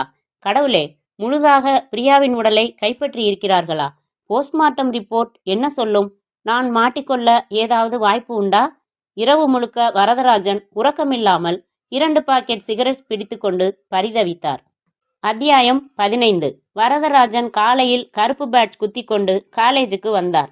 வகுப்புகள் ஆரம்பிப்பதற்கு முன்னதாக திடீரென்று அகால மரணமடைந்துள்ள பிரியாவுக்காக 2 நிமிடங்கள் மௌன அஞ்சலி செலுத்தச் சொல்லி ஸ்பீக்கர் சிஸ்டம் மூலமாக அறிவித்தார். கல்லூரி அலுவலக ஊழியர்கள் அனைவரையும் அழைத்தார். பொதுவாக பேசினார். காலையில ஃபோன் செஞ்சு விசாரிச்சுட்டேன். பிரியாவோட உடம்ப மத்தியானம் 3 மணிக்கு மேலே தான் கொடுப்பாங்களாம். மலர் வளையத்துக்கு ஆர்டர் செஞ்சுருக்கேன். சாயங்காலம் 4:30 மணிக்கு நம்ம காலேஜ் பஸ்ல பிரியா வீட்டுக்கு போய் அஞ்சலி செலுத்திட்டு வரலாம். நேரத்தை குறிப்பிட்டு யார் வேணும்னாலும் வரலாம்னு ஒரு சர்க்குலர் டைப் செஞ்சு நோட்டீஸ் போர்டில் வச்சிடுங்க. எல்லோரும் புறப்பட நளினியை மட்டும் இருக்க சொன்னார். கதவை சாத்திட்டு வாங்க என்றார். சாத்தி விட்டு வந்த நளினி, என்ன சார், கடைசியில இப்படி ஆயிடுச்சு? ரேப் நடந்திருக்காமே சார் என்றால் உடைந்த குரலில். தெரியல, போஸ்ட்மார்ட்டம் இப்போதான் நடக்குது, அதுக்கப்புறம் தான் தெரியும். ஆனா கொலைங்கிறது நிச்சயம்னு சொன்னார் இன்ஸ்பெக்டர். இது நிச்சயமா ஜீவாவோட வேலை தான் சார், சந்தேகமே இல்லை. எதுக்கும் துணிஞ்ச முரடன் சார் அவன். அன்னைக்கு நம்மளையெல்லாம் வச்சுக்கிட்டு கோபமா சவால் மாதிரி பேசிட்டு போனப்பவே எனக்கு என்னமோ ஆக போகுதுன்னு பட்டுச்சு. ஆனா பிரியாவுக்கு அப்பப்போ ஆறுதல் சொல்லிக்கிட்டு இருந்தேன். கடைசியில போலீஸ் நம்ம ஆபீஸ் ஸ்டாப் அத்தனை பேரையும் விசாரிக்கும். ஜீவாவுக்கும் பிரியாவுக்கும் நடந்த பிரச்சனைய நான் ஒளிவு மறைவில்லாம அப்படியே சொல்வேன். நீங்க சொல்வீங்களா? கண்டிப்பா சொல்வேன் சார். அந்த ஜீவாவை பிரெட் நறுக்கிற கத்தி மாதிரி பெருசா எடுத்து உடம்ப துண்டு துண்டா வெட்டணும் சார். அழகா பிறந்தது குத்தமா சார்? எவ்வளவு நல்ல பொண்ணு. நளினி வர இருந்த கண்ணீரை தடுக்க முற்பட்டாள். கண்ட்ரோல் பண்ணிக்கங்க. இன்ஸ்பெக்டர் வந்து விசாரிக்கிறப்போ எதையும் மறைக்காம தயங்காம தைரியமா சொல்லுங்க. சொல்வேன் சார். அப்புறம் எனக்கு லீவ் வேணும். நான் இப்பவே பிரியா வீட்டுக்கு போக விரும்புறேன். தாராளமா போங்க. நளினி போனதும் சற்று நேரம் அமைதியாக இருந்தார் வரதராஜன். நளினி கூட அழகாகத்தான் இருக்கிறாள். சி, விவஸ்தையற்ற மனமே, என்ன ஆயிற்று உனக்கு? வரதராஜன் இன்டர்காம் எடுத்து லைப்ரரியனுடன் பேசினார். நம்ம லைப்ரரியில போதை பழக்கங்கள்ல இருந்து மீள்றது எப்படிங்கிற மாதிரி தமிழ்லையாவது இங்கிலீஷ்லையாவது புக்ஸ் இருக்கா? ஒரு கட்டுரை எழுத தேவைப்படுது. இருக்கு சார், இந்த தலைப்புல 5 புத்தகம் இருக்கு. 5ஐயும் அனுப்பி வைங்க என்று விட்டு வைத்தார். இன்ஸ்பெக்டர் மருது செல்வனை தொடர்பு கொள்ள முயன்றார். ஸ்டேஷனில் இல்லை என்று தகவல் சொன்னார்கள். மகேஷ் தனது பெற்றோர்களின் கைகளை பிடித்து கொண்டு கதறினான். போயிட்டாமா, என்னை விட்டுட்டு போயிட்டாமா. யாருக்கு என்ன துரோகம் செஞ்சோம்? மனசு புண்படுற மாதிரி ஒரு வார்த்தை பேச மாட்டாமா. எல்லாருக்கும் முடிஞ்ச வரைக்கும் உதவுவாளே. என்கிட்ட சொல்லவே இல்லம்மா எதையுமே. காலேஜில் பிரச்சனையாகி பெரிய பகையாயிருக்கு. எவனோ ஜீவான்னு சவால் விட்டுட்டு போயிருக்கான். என் மனசு கஷ்டப்படும்னு சொல்லவே இல்லம்மா அவ. பாருமா எப்படி இருப்பா. இப்படி பொட்டலமா கட்டி கொடுத்துருக்காங்களே. உண்டாயிருக்கான்னதும் எவ்வளவு சந்தோஷப்பட்டோம். பேரெல்லாம் வச்சுட்டோம்மா குழந்தைக்கு. பாருமா, ரூம் பூரா போய் பாரு. அவளே வாங்கி வாங்கி எத்தனை குழந்தைங்க சட்டை வச்சிருக்கா பாரு.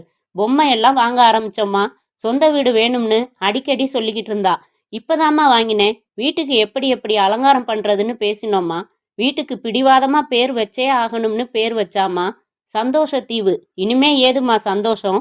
வந்திருந்த உறவினர்களும் நண்பர்களும் கலங்கி நின்றார்கள். ஆள் ஆளுக்கு மகேஷிற்கு ஆறுதல் சொன்னார்கள். காலேஜ் பஸ் வந்து நின்றது. பிரின்சிபால் வரதராஜன் தலைமையில் ஊழியர்களும் நிறைய மாணவ மாணவிகளும் வந்தார்கள். நடுக்கூடத்தில் முகம் மட்டும் தெரியும் வண்ணம் படுக்க வைக்கப்பட்டிருந்த பிரியாவின் உடலின் பாதங்களில் மலர் வளையம் வைத்தார் வரதராஜன். கை கட்டி கண் மூடி சில நிமிடங்கள் அப்படியே நின்றார். பிறகு மகேஷ் அருகில் வந்தார். உங்களுக்கு ஆறுதல் சொல்றதெல்லாம் எதுவும் இப்போ எடுபடாது. நல்லா மனசு விட்டு அழுதுடுங்க. தைரியமா இருங்க. யார் சார் அந்த ஜீவா? அவனாத்தான் இருக்கணும்னு இன்ஸ்பெக்டர் சொன்னாரு. என்னென்னமோ நடந்திருக்கு. நீங்களாவது என்னை கூப்பிட்டு விஷயங்களை சொல்லியிருக்கலாமே சார். உங்களுக்கு தெரியும்னு தான் நான் நினைச்சுக்கிட்டு இருந்தேன். இப்போ இதை பத்தி எல்லாம் கவலைப்படாதீங்க. போலீஸ் எல்லாத்தையும் பார்த்துப்பாங்க. நீங்க ஆக வேண்டியதை பாருங்க. வரதராஜன் கொஞ்ச நேரம் இருந்துவிட்டு புறப்பட்டார். அத்தியாயம் 16. அந்த பங்களாவின் வரவேற்பறையின் ஒரு சுவர் முழுக்க ஒரு இயற்கை காட்சியின் போஸ்டர் ஒட்டப்பட்டிருந்தது. சோஃபா செட்டுகள் ஊறின தயிர் வடை போல மெத்தென்றிருந்தது. கீழே விரிக்கப்பட்டிருந்த கார்பெட்டை மிதிக்க தயக்கமாய் இருந்தது. உள்ளே பிரம்மாண்ட ஹாலின் ஒரு ஜன்னலின் தூசிகளை ஒரு நபர் வாக்குவம் கிளீனர் வைத்து அகற்றி கொண்டிருந்தான். ஒரு வேலைக்காரன் வந்து இதோ வர்றேன்னு சொன்னாரு என்றான். சரி என்று காத்திருந்தார் மருது செல்வன். ஜீவா சிகரெட் பிடித்தபடி ஸ்டைலாக மாடிப்படிகளில் இருந்து இறங்கி வருவது தெரிந்தது. நேராக வரவேற்பறைக்கு வந்தான். எஸ் என்றான் நின்றபடி. நான் இன்ஸ்பெக்டர் மருது செல்வன். கொஞ்சம் உட்காருங்க, பேசணும். பரவாயில்ல, சொல்லுங்க. நீங்க தான் சொல்லணும். பிரியாவை எப்படி கடத்துனீங்க? எங்க வச்சு கற்பழிச்சிங்க? எப்படி கொலை செஞ்சீங்க? What what what? பிரியா கொலையா? என்ன சார் சொல்றீங்க? காலையில பேப்பர் படிக்கிற பழக்கம் எல்லாம் கிடையாதா மிஸ்டர் ஜீவா? ராத்திரி நீங்க நடத்தின எல்லாமே அம்பலமாயிடுச்சு. பாவம், நீங்க என்ன செய்வீங்க? ரயில் டிரைவர் சாமர்த்தியமா பிரேக் போட்டுட்டாரே. எனக்கு எதுவுமே புரியல சார். உங்க வீட்டில் வச்சு விசாரிச்சா புரியாதுதான். எங்க இடத்துக்கு போயிடலாம் வாங்க என்று எழுந்தார். விளையாடுறீங்களா? நான் எங்கேயும் வர தேவையில்லை. இப்படியெல்லாம் மறுக்கக்கூடாது மிஸ்டர் ஜீவா. வரணும், முரண்டு பண்ணாதீங்க.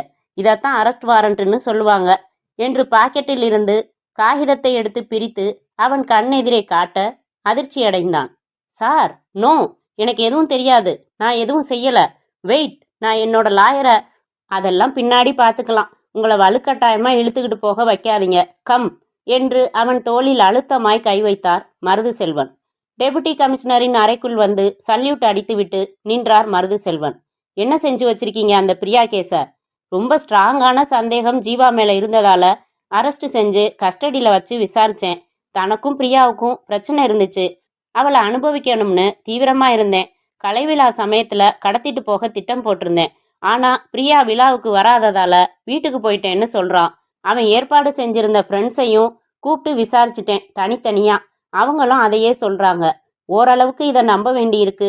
காரணம், கலை விழால நானும் இதையெல்லாம் கவனிச்சேன். என் சந்தேகம் என்னன்னா, மத்தியானமே பிரியாவை கடத்தி கொண்டு போய் எங்கேயோ ஒளிச்சு வச்சுட்டு போலீஸ்கிட்ட நல்ல பிள்ளைன்னு பேர் எடுக்கிறதுக்காக விழாவுக்கு வந்துட்டு அப்புறம் ராத்திரியில அந்த இடத்துக்கு போய் செயல்படுத்தியிருக்கலாம்னு. மெட்டீரியல் எவிடன்ஸ் ஏதாவது கலெக்ட் செஞ்சீங்களா? No sir. பிரியாவை படுக்க வச்சிருந்த ரயில்வே லைன் கிட்ட எதுவும் கிடைக்கலையா? இல்லை சார். நாய் உபயோகிச்சிங்களா? Yes sir. பலன் இல்லை சார். போஸ்ட்மார்ட்டம் ரிப்போர்ட்ல ஏதாவது ஹெல்த்தி பாயிண்ட்ஸ்? 2 சார். பிரியா காயங்கள் போராட்டங்கள் இல்லாம உடலுறவு கொல்லப்பட்டிருக்கா. 2வது, அவளுக்கு போதை மருந்த ஊசி மூலமா செலுத்தி இருக்காங்க. இதுவும் ரேப் தான். Of course sir. மரணம் எப்படி? Strangulation sir. ஓகே, ஜீவாவோட உயிர் அணுக்களை கலெக்ட் செஞ்சு லேபுக்கு அனுப்பி ஒப்பிட சொல்லலாமே. Done sir. அதே மாதிரி அவனோட 2 ஃப்ரெண்ட்ஸோட உயிர் அணுக்களையும் லேபுக்கு அனுப்பியிருக்கேன் sir. Waiting for the report. பதில் சாதகமாக வந்தால் பிரச்சனை இல்லை.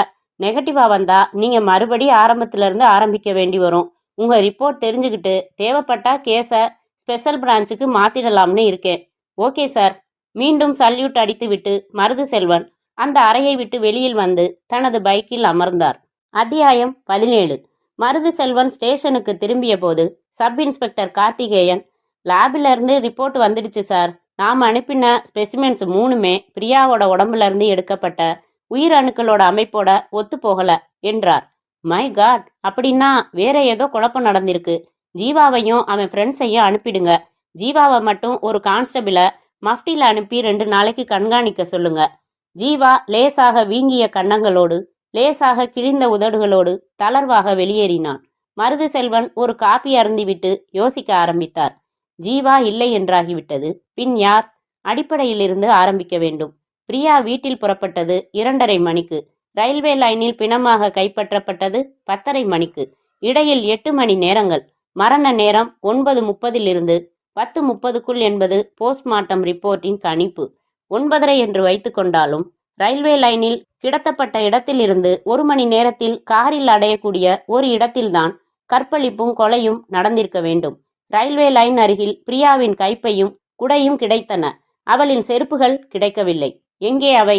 மருது செல்வன் இரும்பு பீரோவை திறந்து பிரியாவின் கைப்பையை எடுத்து கொண்டு வந்தார். ஏற்கனவே உள்ளே இருக்கும் பொருள்களை 3 முறை பார்த்தார்கள். எதுவும் உதவியாக கிடைக்கவில்லை. மீண்டும் மீண்டும் பார்க்கும்போது ஏதாவது ஒரு ஃபிளாஷ் தோன்றுவதுண்டு. கைப்பையின் ஜிப்பை இழுத்து உள்ளே இருக்கும் பொருள்கள் அனைத்தையும் ஒவ்வொன்றாக எடுத்து வெளியில் வைத்தார். லேடிஸ் கர்ச்சிப் ஒன்று மடிப்பு களையாமல் இருந்தது. ஒல்லியான பவுடர் பெட்டி. திறந்தால் உள்மூடியில் கண்ணாடி. ஒரு மணி பர்ஸ். அதனுள்ளே 40 ரூபாய் 70 பைசாக்கள். ஒரு பால் பாயிண்ட் பேனா. அவ்வளவுதான்.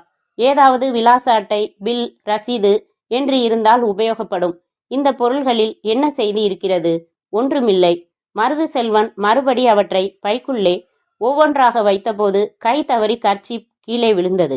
அதன் மடிப்பு கலைந்தது. மடிப்புக்குள்ளே மடங்கி கொண்டிருந்த அந்த 80 பைசா பல்லவன் பஸ் டிக்கெட் வெளியே விழுந்து பறந்தது. மருது செல்வன் குனிந்து அதை எடுத்து பார்த்து, கார்த்திகேயன், இங்கே பாருங்க, பஸ் டிக்கெட். மகேஷ் அன்னைக்கு பிரியா மத்தியானம் பஸ்ல புறப்பட்டு போனதா சொன்னாரு. அவர் வீட்டுக்கு பக்கத்துல இருக்கிற பஸ் ஸ்டாப்புக்கு பக்கத்துல உள்ள பூக்கடை, பழக்கடை, செருப்பு தைக்கிறவன் எல்லாரையும் விசாரிச்சதுல யாரும் கவனிக்கலன்னு சொன்னாங்க. இப்போ நீங்க இந்த டிக்கெட்டை எடுத்துக்கிட்டு பல்லவன் ஆபீஸ் போங்க. இந்த டிக்கெட் எந்த தேதியில கொடுக்கப்பட்டது, எந்த ரூட் நம்பர் பஸ்ல கொடுக்கப்பட்டது, அந்த தேதியில அந்த பஸ்ல கண்டக்டர் யாரு, அவர் அட்ரஸ் என்ன, இன்னைக்கு எதுல வேலை பார்க்குறாரு, இதெல்லாம் தெரிஞ்சுக்கிட்டு பிரியா வீட்டுக்கு பக்கத்துல இருக்கிற பஸ் ஸ்டாப்ல ஏறினா 80 காசு டிக்கெட்டுக்கு எந்த ஸ்டாப்பிங்ல இறங்கலாம்ங்கிறதையும் தெரிஞ்சுக்கிட்டு வாங்க என்றார். கார்த்திகேயன் உடனே புறப்பட்டார்.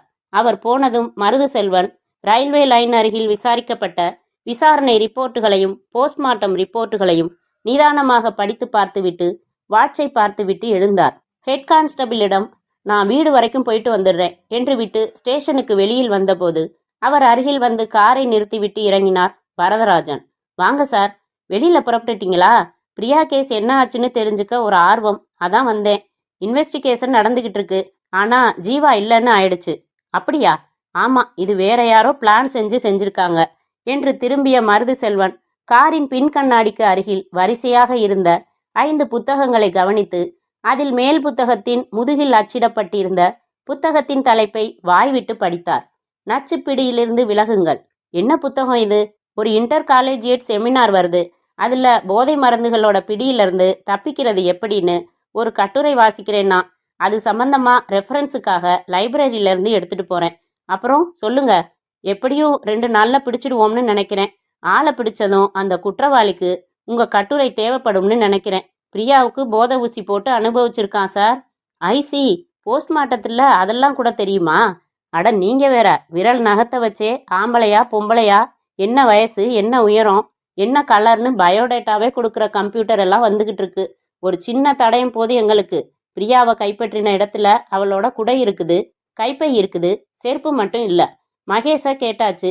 போன வாரம்தான் வாங்கின புது செருப்பை போட்டுக்கிட்டு போனதா சொல்றாரு. எங்க போச்சு அது? இது மாதிரி கேள்வி மேல கேள்வியா அடுக்கிக்கிட்டே வந்தோம்னா எதுக்காச்சும் ஒரு பதில் கிடைக்கும். அதுல இருந்து வரிசையா எல்லா கேள்விக்கும் பதில் கிடைச்சிடும். இது எங்க பொழைப்பு. நாளைக்கு கூட உங்க காலேஜ் ஆபீஸுக்கு வரலாம்னு இருக்கேன். கூட வேலை பார்த்தவங்களெல்லாம் தரோவா விசாரிக்கணும். வெல்கம். அப்போ நான் புறப்படட்டுமா? கை கூப்பி விட்டு வரதராஜன் காரை எடுத்துக்கொண்டு புறப்பட்டார். தனது பைக்கில் அமர்ந்தார் மருது செல்வன். அந்த புத்தகத்தை பார்த்து நான் பெயரை படித்ததும் லேசாக பதட்டப்பட்ட மாதிரி இருந்ததே. சேச்ச, எதை பார்த்தாலும் போலீஸின் சந்தேக புத்திதான். ஒரு காலேஜின் பிரின்சிபால் தனது ஊழியைக்காக இவ்வளவு தூரம் அக்கறை எடுத்துக்கொள்கிறார், ஆர்வம் காட்டுகிறார். அன்றைக்கு போனில் எவ்வளவு பதறி போய் கேட்டார். இரவு எந்த நேரமானாலும் தகவல் சொல்ல சொன்னாரே. ஜென்டில்மேன். காரை செலுத்தி கொண்டிருந்த வரதராஜனுக்கு வியர்த்தது. அந்த புத்தகங்களை அவர் பார்வையில் படும்படி வைத்திருக்க கூடாது. சந்தேகப்பட்டு விட்டாரா? நான் சொன்னதை நம்பினாரா? செருப்புகள் இல்லை என்றாரே.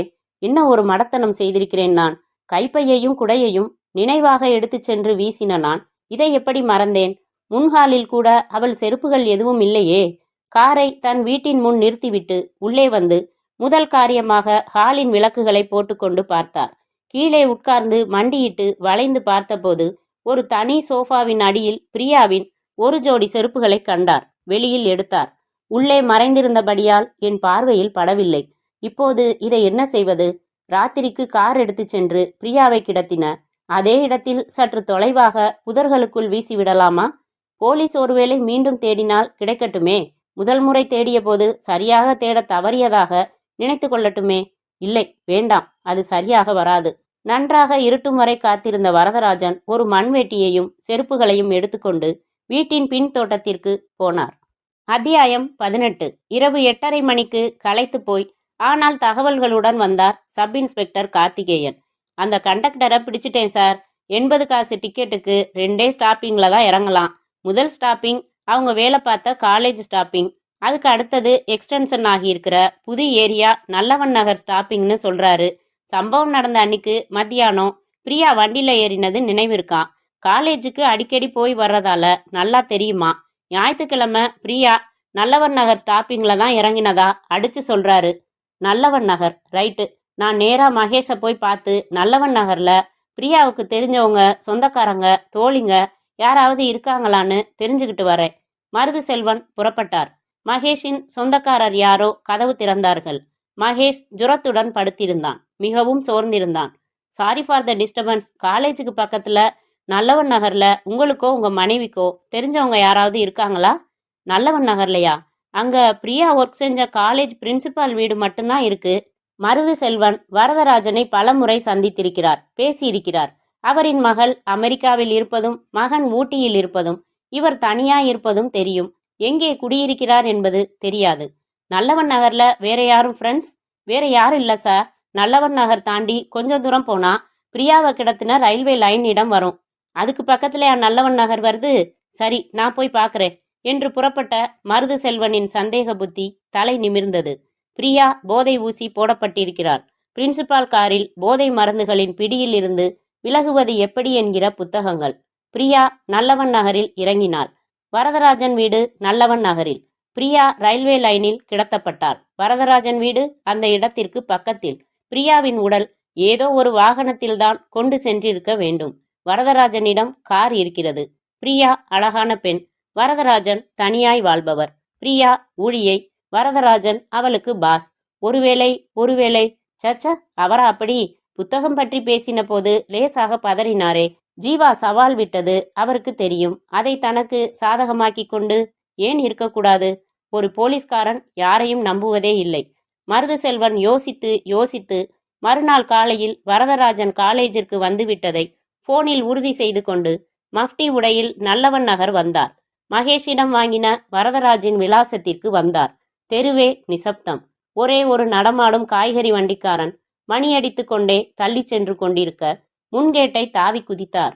கொண்டு வந்திருந்த சாவிகளில் ஒன்று சுலபமாக வாசலின் பூட்டின் கற்பை பறிமுதல் செய்தது. உள்ளே வந்தார். படுக்கை அறையை கண்டுபிடித்தார். சோதனை போட ஆரம்பித்தார். அரை மணி நேர சோதனையில் அலமாரிக்குள் இருந்து சிரிஞ்சுகள் 2 போதை ஊசி மருந்துகளையும் கண்டுபிடித்தார். மேஜையை துளாவினதில் பாஸ்போர்ட் சைஸ் பிரியா கிடைத்தாள். மிகவும் கசங்கி இருந்தாள். மருது செல்வனுக்கு இப்போது சந்தேகமே இல்லை. வரதராஜன் சாமர்த்தியமாக பிரியாவை தன் வீட்டிற்கு வரவழைத்து போதையில் ஆழ்த்திவிட்டு கலை விழாவிற்கு வந்திருக்க வேண்டும். பிரியா எங்கே என்று பொய்யாக பதற்றம் காட்டிவிட்டு விழா முடிந்ததும் வீட்டிற்கு வந்து நடத்தியிருக்க வேண்டும். இது ஏசி அறை. சத்தம் போட்டாலும் வெளியே கேட்கவே கேட்காது. கார் வைத்திருக்கிறார். சுலபமாக அதில் தூக்கி போட்டு சென்று ரயில்வே லைனில் கிடத்தியிருக்க வேண்டும். மருது செல்வன் இன்னும் ஏதாவது தடயங்கள் கிடைக்கின்றனவா என்று ஆராய்ந்தார். பின்கதவை திறந்து கொண்டு தோட்டத்திற்கு வந்தார். கிணற்றடிக்கு அருகில் ஒரு கழுவப்படாத மண்வெட்டி இருந்தது. பாதி வரை மண் அப்பிக்கொண்டு. தோட்டத்தில் இயற்கையாக வளர்ந்த செடிகளை தவிர கீரைகளோ காய்கறிகளோ பூச்செடிகளோ இல்லை. பின்னே மண்வெட்டியில் கொத்த வேண்டிய வேலை என்ன இருக்கிறது இந்த தோட்டத்தில்? மருது செல்வன் வீட்டிற்குள் சென்றார். போலீஸ் நாயை வரச் சொல்லி விலாசம் சொல்லி ஏற்பாடு செய்தார். அடுத்து பிரின்சிபால் வரதராஜனுக்கு ஃபோன் செய்தார். Hello sir, good morning. நான் இப்போ ஸ்டேஷன்ல இருந்து பேசுறேன். நேரா உங்க வீட்டுக்கு தான் வர்றேன். நீங்க கொஞ்சம் சிரமம் பார்க்காம புறப்பட்டு உடனே உங்க வீட்டுக்கு வர முடியுமா? வீட்டுக்கா? என்ன விஷயம் சார்? இங்க காலேஜ்ல முக்கியமான வேலைகள் இருக்கே. ஏதாச்சும் பேசணும்னா நீங்க இங்க வரலாமே. பேசுறதுக்கு இல்ல சார், வேற ஒரு முக்கியமான விஷயம். நீங்க வர்றது நல்லது. நான் வேணும்னா உங்க காலேஜுக்கு வந்து பிக்கப் செஞ்சுக்கட்டுமா? வேணாம், வர்றேன். மருது செல்வன் எல்லா கதவுகளையும் முன்போல சாத்திவிட்டு வாசல் கதவை பூட்டிவிட்டு கேட்டுக்கு வெளியில் வந்து நின்று கொண்டார். 10 நிமிடங்களில் தன் காரில் வந்தார் வரதராஜன். வீட்டின் கதவை திறந்து உள்ளே வந்து சோஃபாக்களில் அமர்ந்ததும், என்ன சார் என்றார் பதட்டமாக. ஒண்ணுமில்ல, பிரியா கேஸ்ல கொலைகாரனை கண்டுபிடிச்சிட்டேன். கிட்டத்தட்ட அது சம்பந்தமா பேசத்தான் கூப்பிட்டேன். யார் சார் அது? இன்னும் கொஞ்ச நேரத்துல தெரிஞ்சிடும். இதுக்காக எதுக்கு என்ன வரவழைச்சிங்க? உங்க வீட்ல சோதனை போடுறப்போ நீங்க பக்கத்துல இருக்க வேண்டியது அவசியம் இல்லையா மிஸ்டர் வரதராஜன்? சோதனையா? ஏன் வீட்லையா? எதுக்கு? பின்ன எப்படி கொலைகாரனை கண்டுபிடிக்கிறது? விபரமா சொல்லட்டுமா? இந்த வீட்ல ஒரு தனியாள் இருக்கார். அவருக்கு போதை ஊசி போட்டுக்கிற பழக்கம் உண்டு. பிரியா மேல ஒரு காம காதலும் உண்டு. சரியான சந்தர்ப்பத்துக்கு காத்திருந்தாரு. ஜீவாங்கிறவன் பிரியா கிட்ட வம்பு செஞ்சான். அதை தனக்கு சாதகமாக்கிக்க பார்த்து பிளான்ஸ் போட்டாரு. 1 மினிட் என்று மருது செல்வன் வெளியே வந்து நின்ற ஜீப்பில் இருந்து குதித்த நாயையும் அதன் ட்ரைனியையும் நோக்கிச் சென்று ட்ரைனியிடம் மெதுவான குரலில் சில குறிப்புகள் சொன்னார். கொஞ்சம் தோட்டத்துக்கு போகலாம், வரீங்களா பிரின்சிபால்? வரதராஜன் நின்ற இடத்திலிருந்து 1 இன்ச் நகராமல் அதிர்ச்சியில் அப்படியே நிற்க தோட்டத்திற்கு போனார்கள் மற்றவர்கள். 3 நிமிடங்களில் மண் படிந்த பிரியாவின் செருப்புகளை எடுத்துக்கொண்டு உள்ளே வந்தார் மருது செல்வன். இது யாரோட செருப்புகள் சார்? எதுக்காக புதைச்சு வச்சிருக்கீங்க? 2 நிமிடங்கள் அமைதியாக நின்ற வரதராஜன், 1 நிமிஷம் நாம தனியா பேசலாமா இன்ஸ்பெக்டர்? தாராளமா. இருவரும் தனி அறைக்குள் நுழைந்ததும், எஸ், உங்க குற்றச்சாட்டுகள் அத்தனையையும் நான் ஒப்புக்கிறேன். நான் தான் செஞ்சேன். ஆனா ப்ளீஸ் என்னை காப்பாத்துங்க என்று தடால் என்று மருது செல்வனின் கால்களில் விழுந்தார் வரதராஜன். சார், போதை ஊசி பழக்கம்தான் என் புத்திய பெசக வச்சிடுச்சு. இப்போ வெளியில தெரிஞ்சா என் மானம் கௌரவம் எல்லாம் போயிடும். ப்ளீஸ் ப்ளீஸ் எப்படியாவது என்னை காப்பாத்துங்க. உங்களுக்கு எவ்வளவு லட்சம் வேணும் சொல்லுங்க, கண்டிப்பா தர்றேன் என்று கெஞ்ச ஆரம்பித்தார். எந்திரி மேன், என்னை விலைக்கு வாங்க முடியாது. உங்களை மன்னிச்சு விடுறதுக்கு என்னால முடியாது. சட்டப்படி நடவடிக்கை எடுக்க வேண்டியது என் கடமை. கெஞ்சுறது அழுவுறது எல்லாத்தையும் நிறுத்திட்டு புறப்படுறீங்களா என்னோட என்றார் கண்டிப்பாய் மருது செல்வன். கீழே விழுந்து அவர் கால்களை பிடித்த நிலையில் இருந்த வரதராஜன் எழுந்தார். ஓகே, வர்றேன் என்றவர் அருகில் இருந்த டிராயரை திறந்து உள்ளே இருந்து அந்த கத்தியை எடுத்துக்கொண்டார். நோ வரதராஜன், அதை கீழே போடுங்க என்றார் மருது செல்வன் தன்னிடம் ஆயுதம் எதுவும் இல்லாமல். பயப்படாதீங்க சார், உங்களை எதுவும் செய்ய மாட்டேன். என்னால அவமானங்களை தாங்கிக்க முடியாது. ஊர் சிரிக்கிறத காரி துப்புறத சகிச்சுக்க முடியாது. அதனால என்றவர் கண் இமைக்கும் நேரத்தின் பாதியில் கத்தியை ஆழமாக தன் நெஞ்சு பகுதியிலேயே வேகமாக குத்தி கொண்டார். மீண்டும் மீண்டும் ரத்தம் பீச்சி அடித்தது. வரதராஜன் தடுமாறி கீழே சாய்ந்தார். அவரை சுற்றிலும் ரத்தம் மெல்ல மெல்ல பரவிக்கொண்டே இருக்க திறந்த விழிகளுடன் இறந்து போனார் பிரின்சிபல் வரதராஜன். முற்றும்.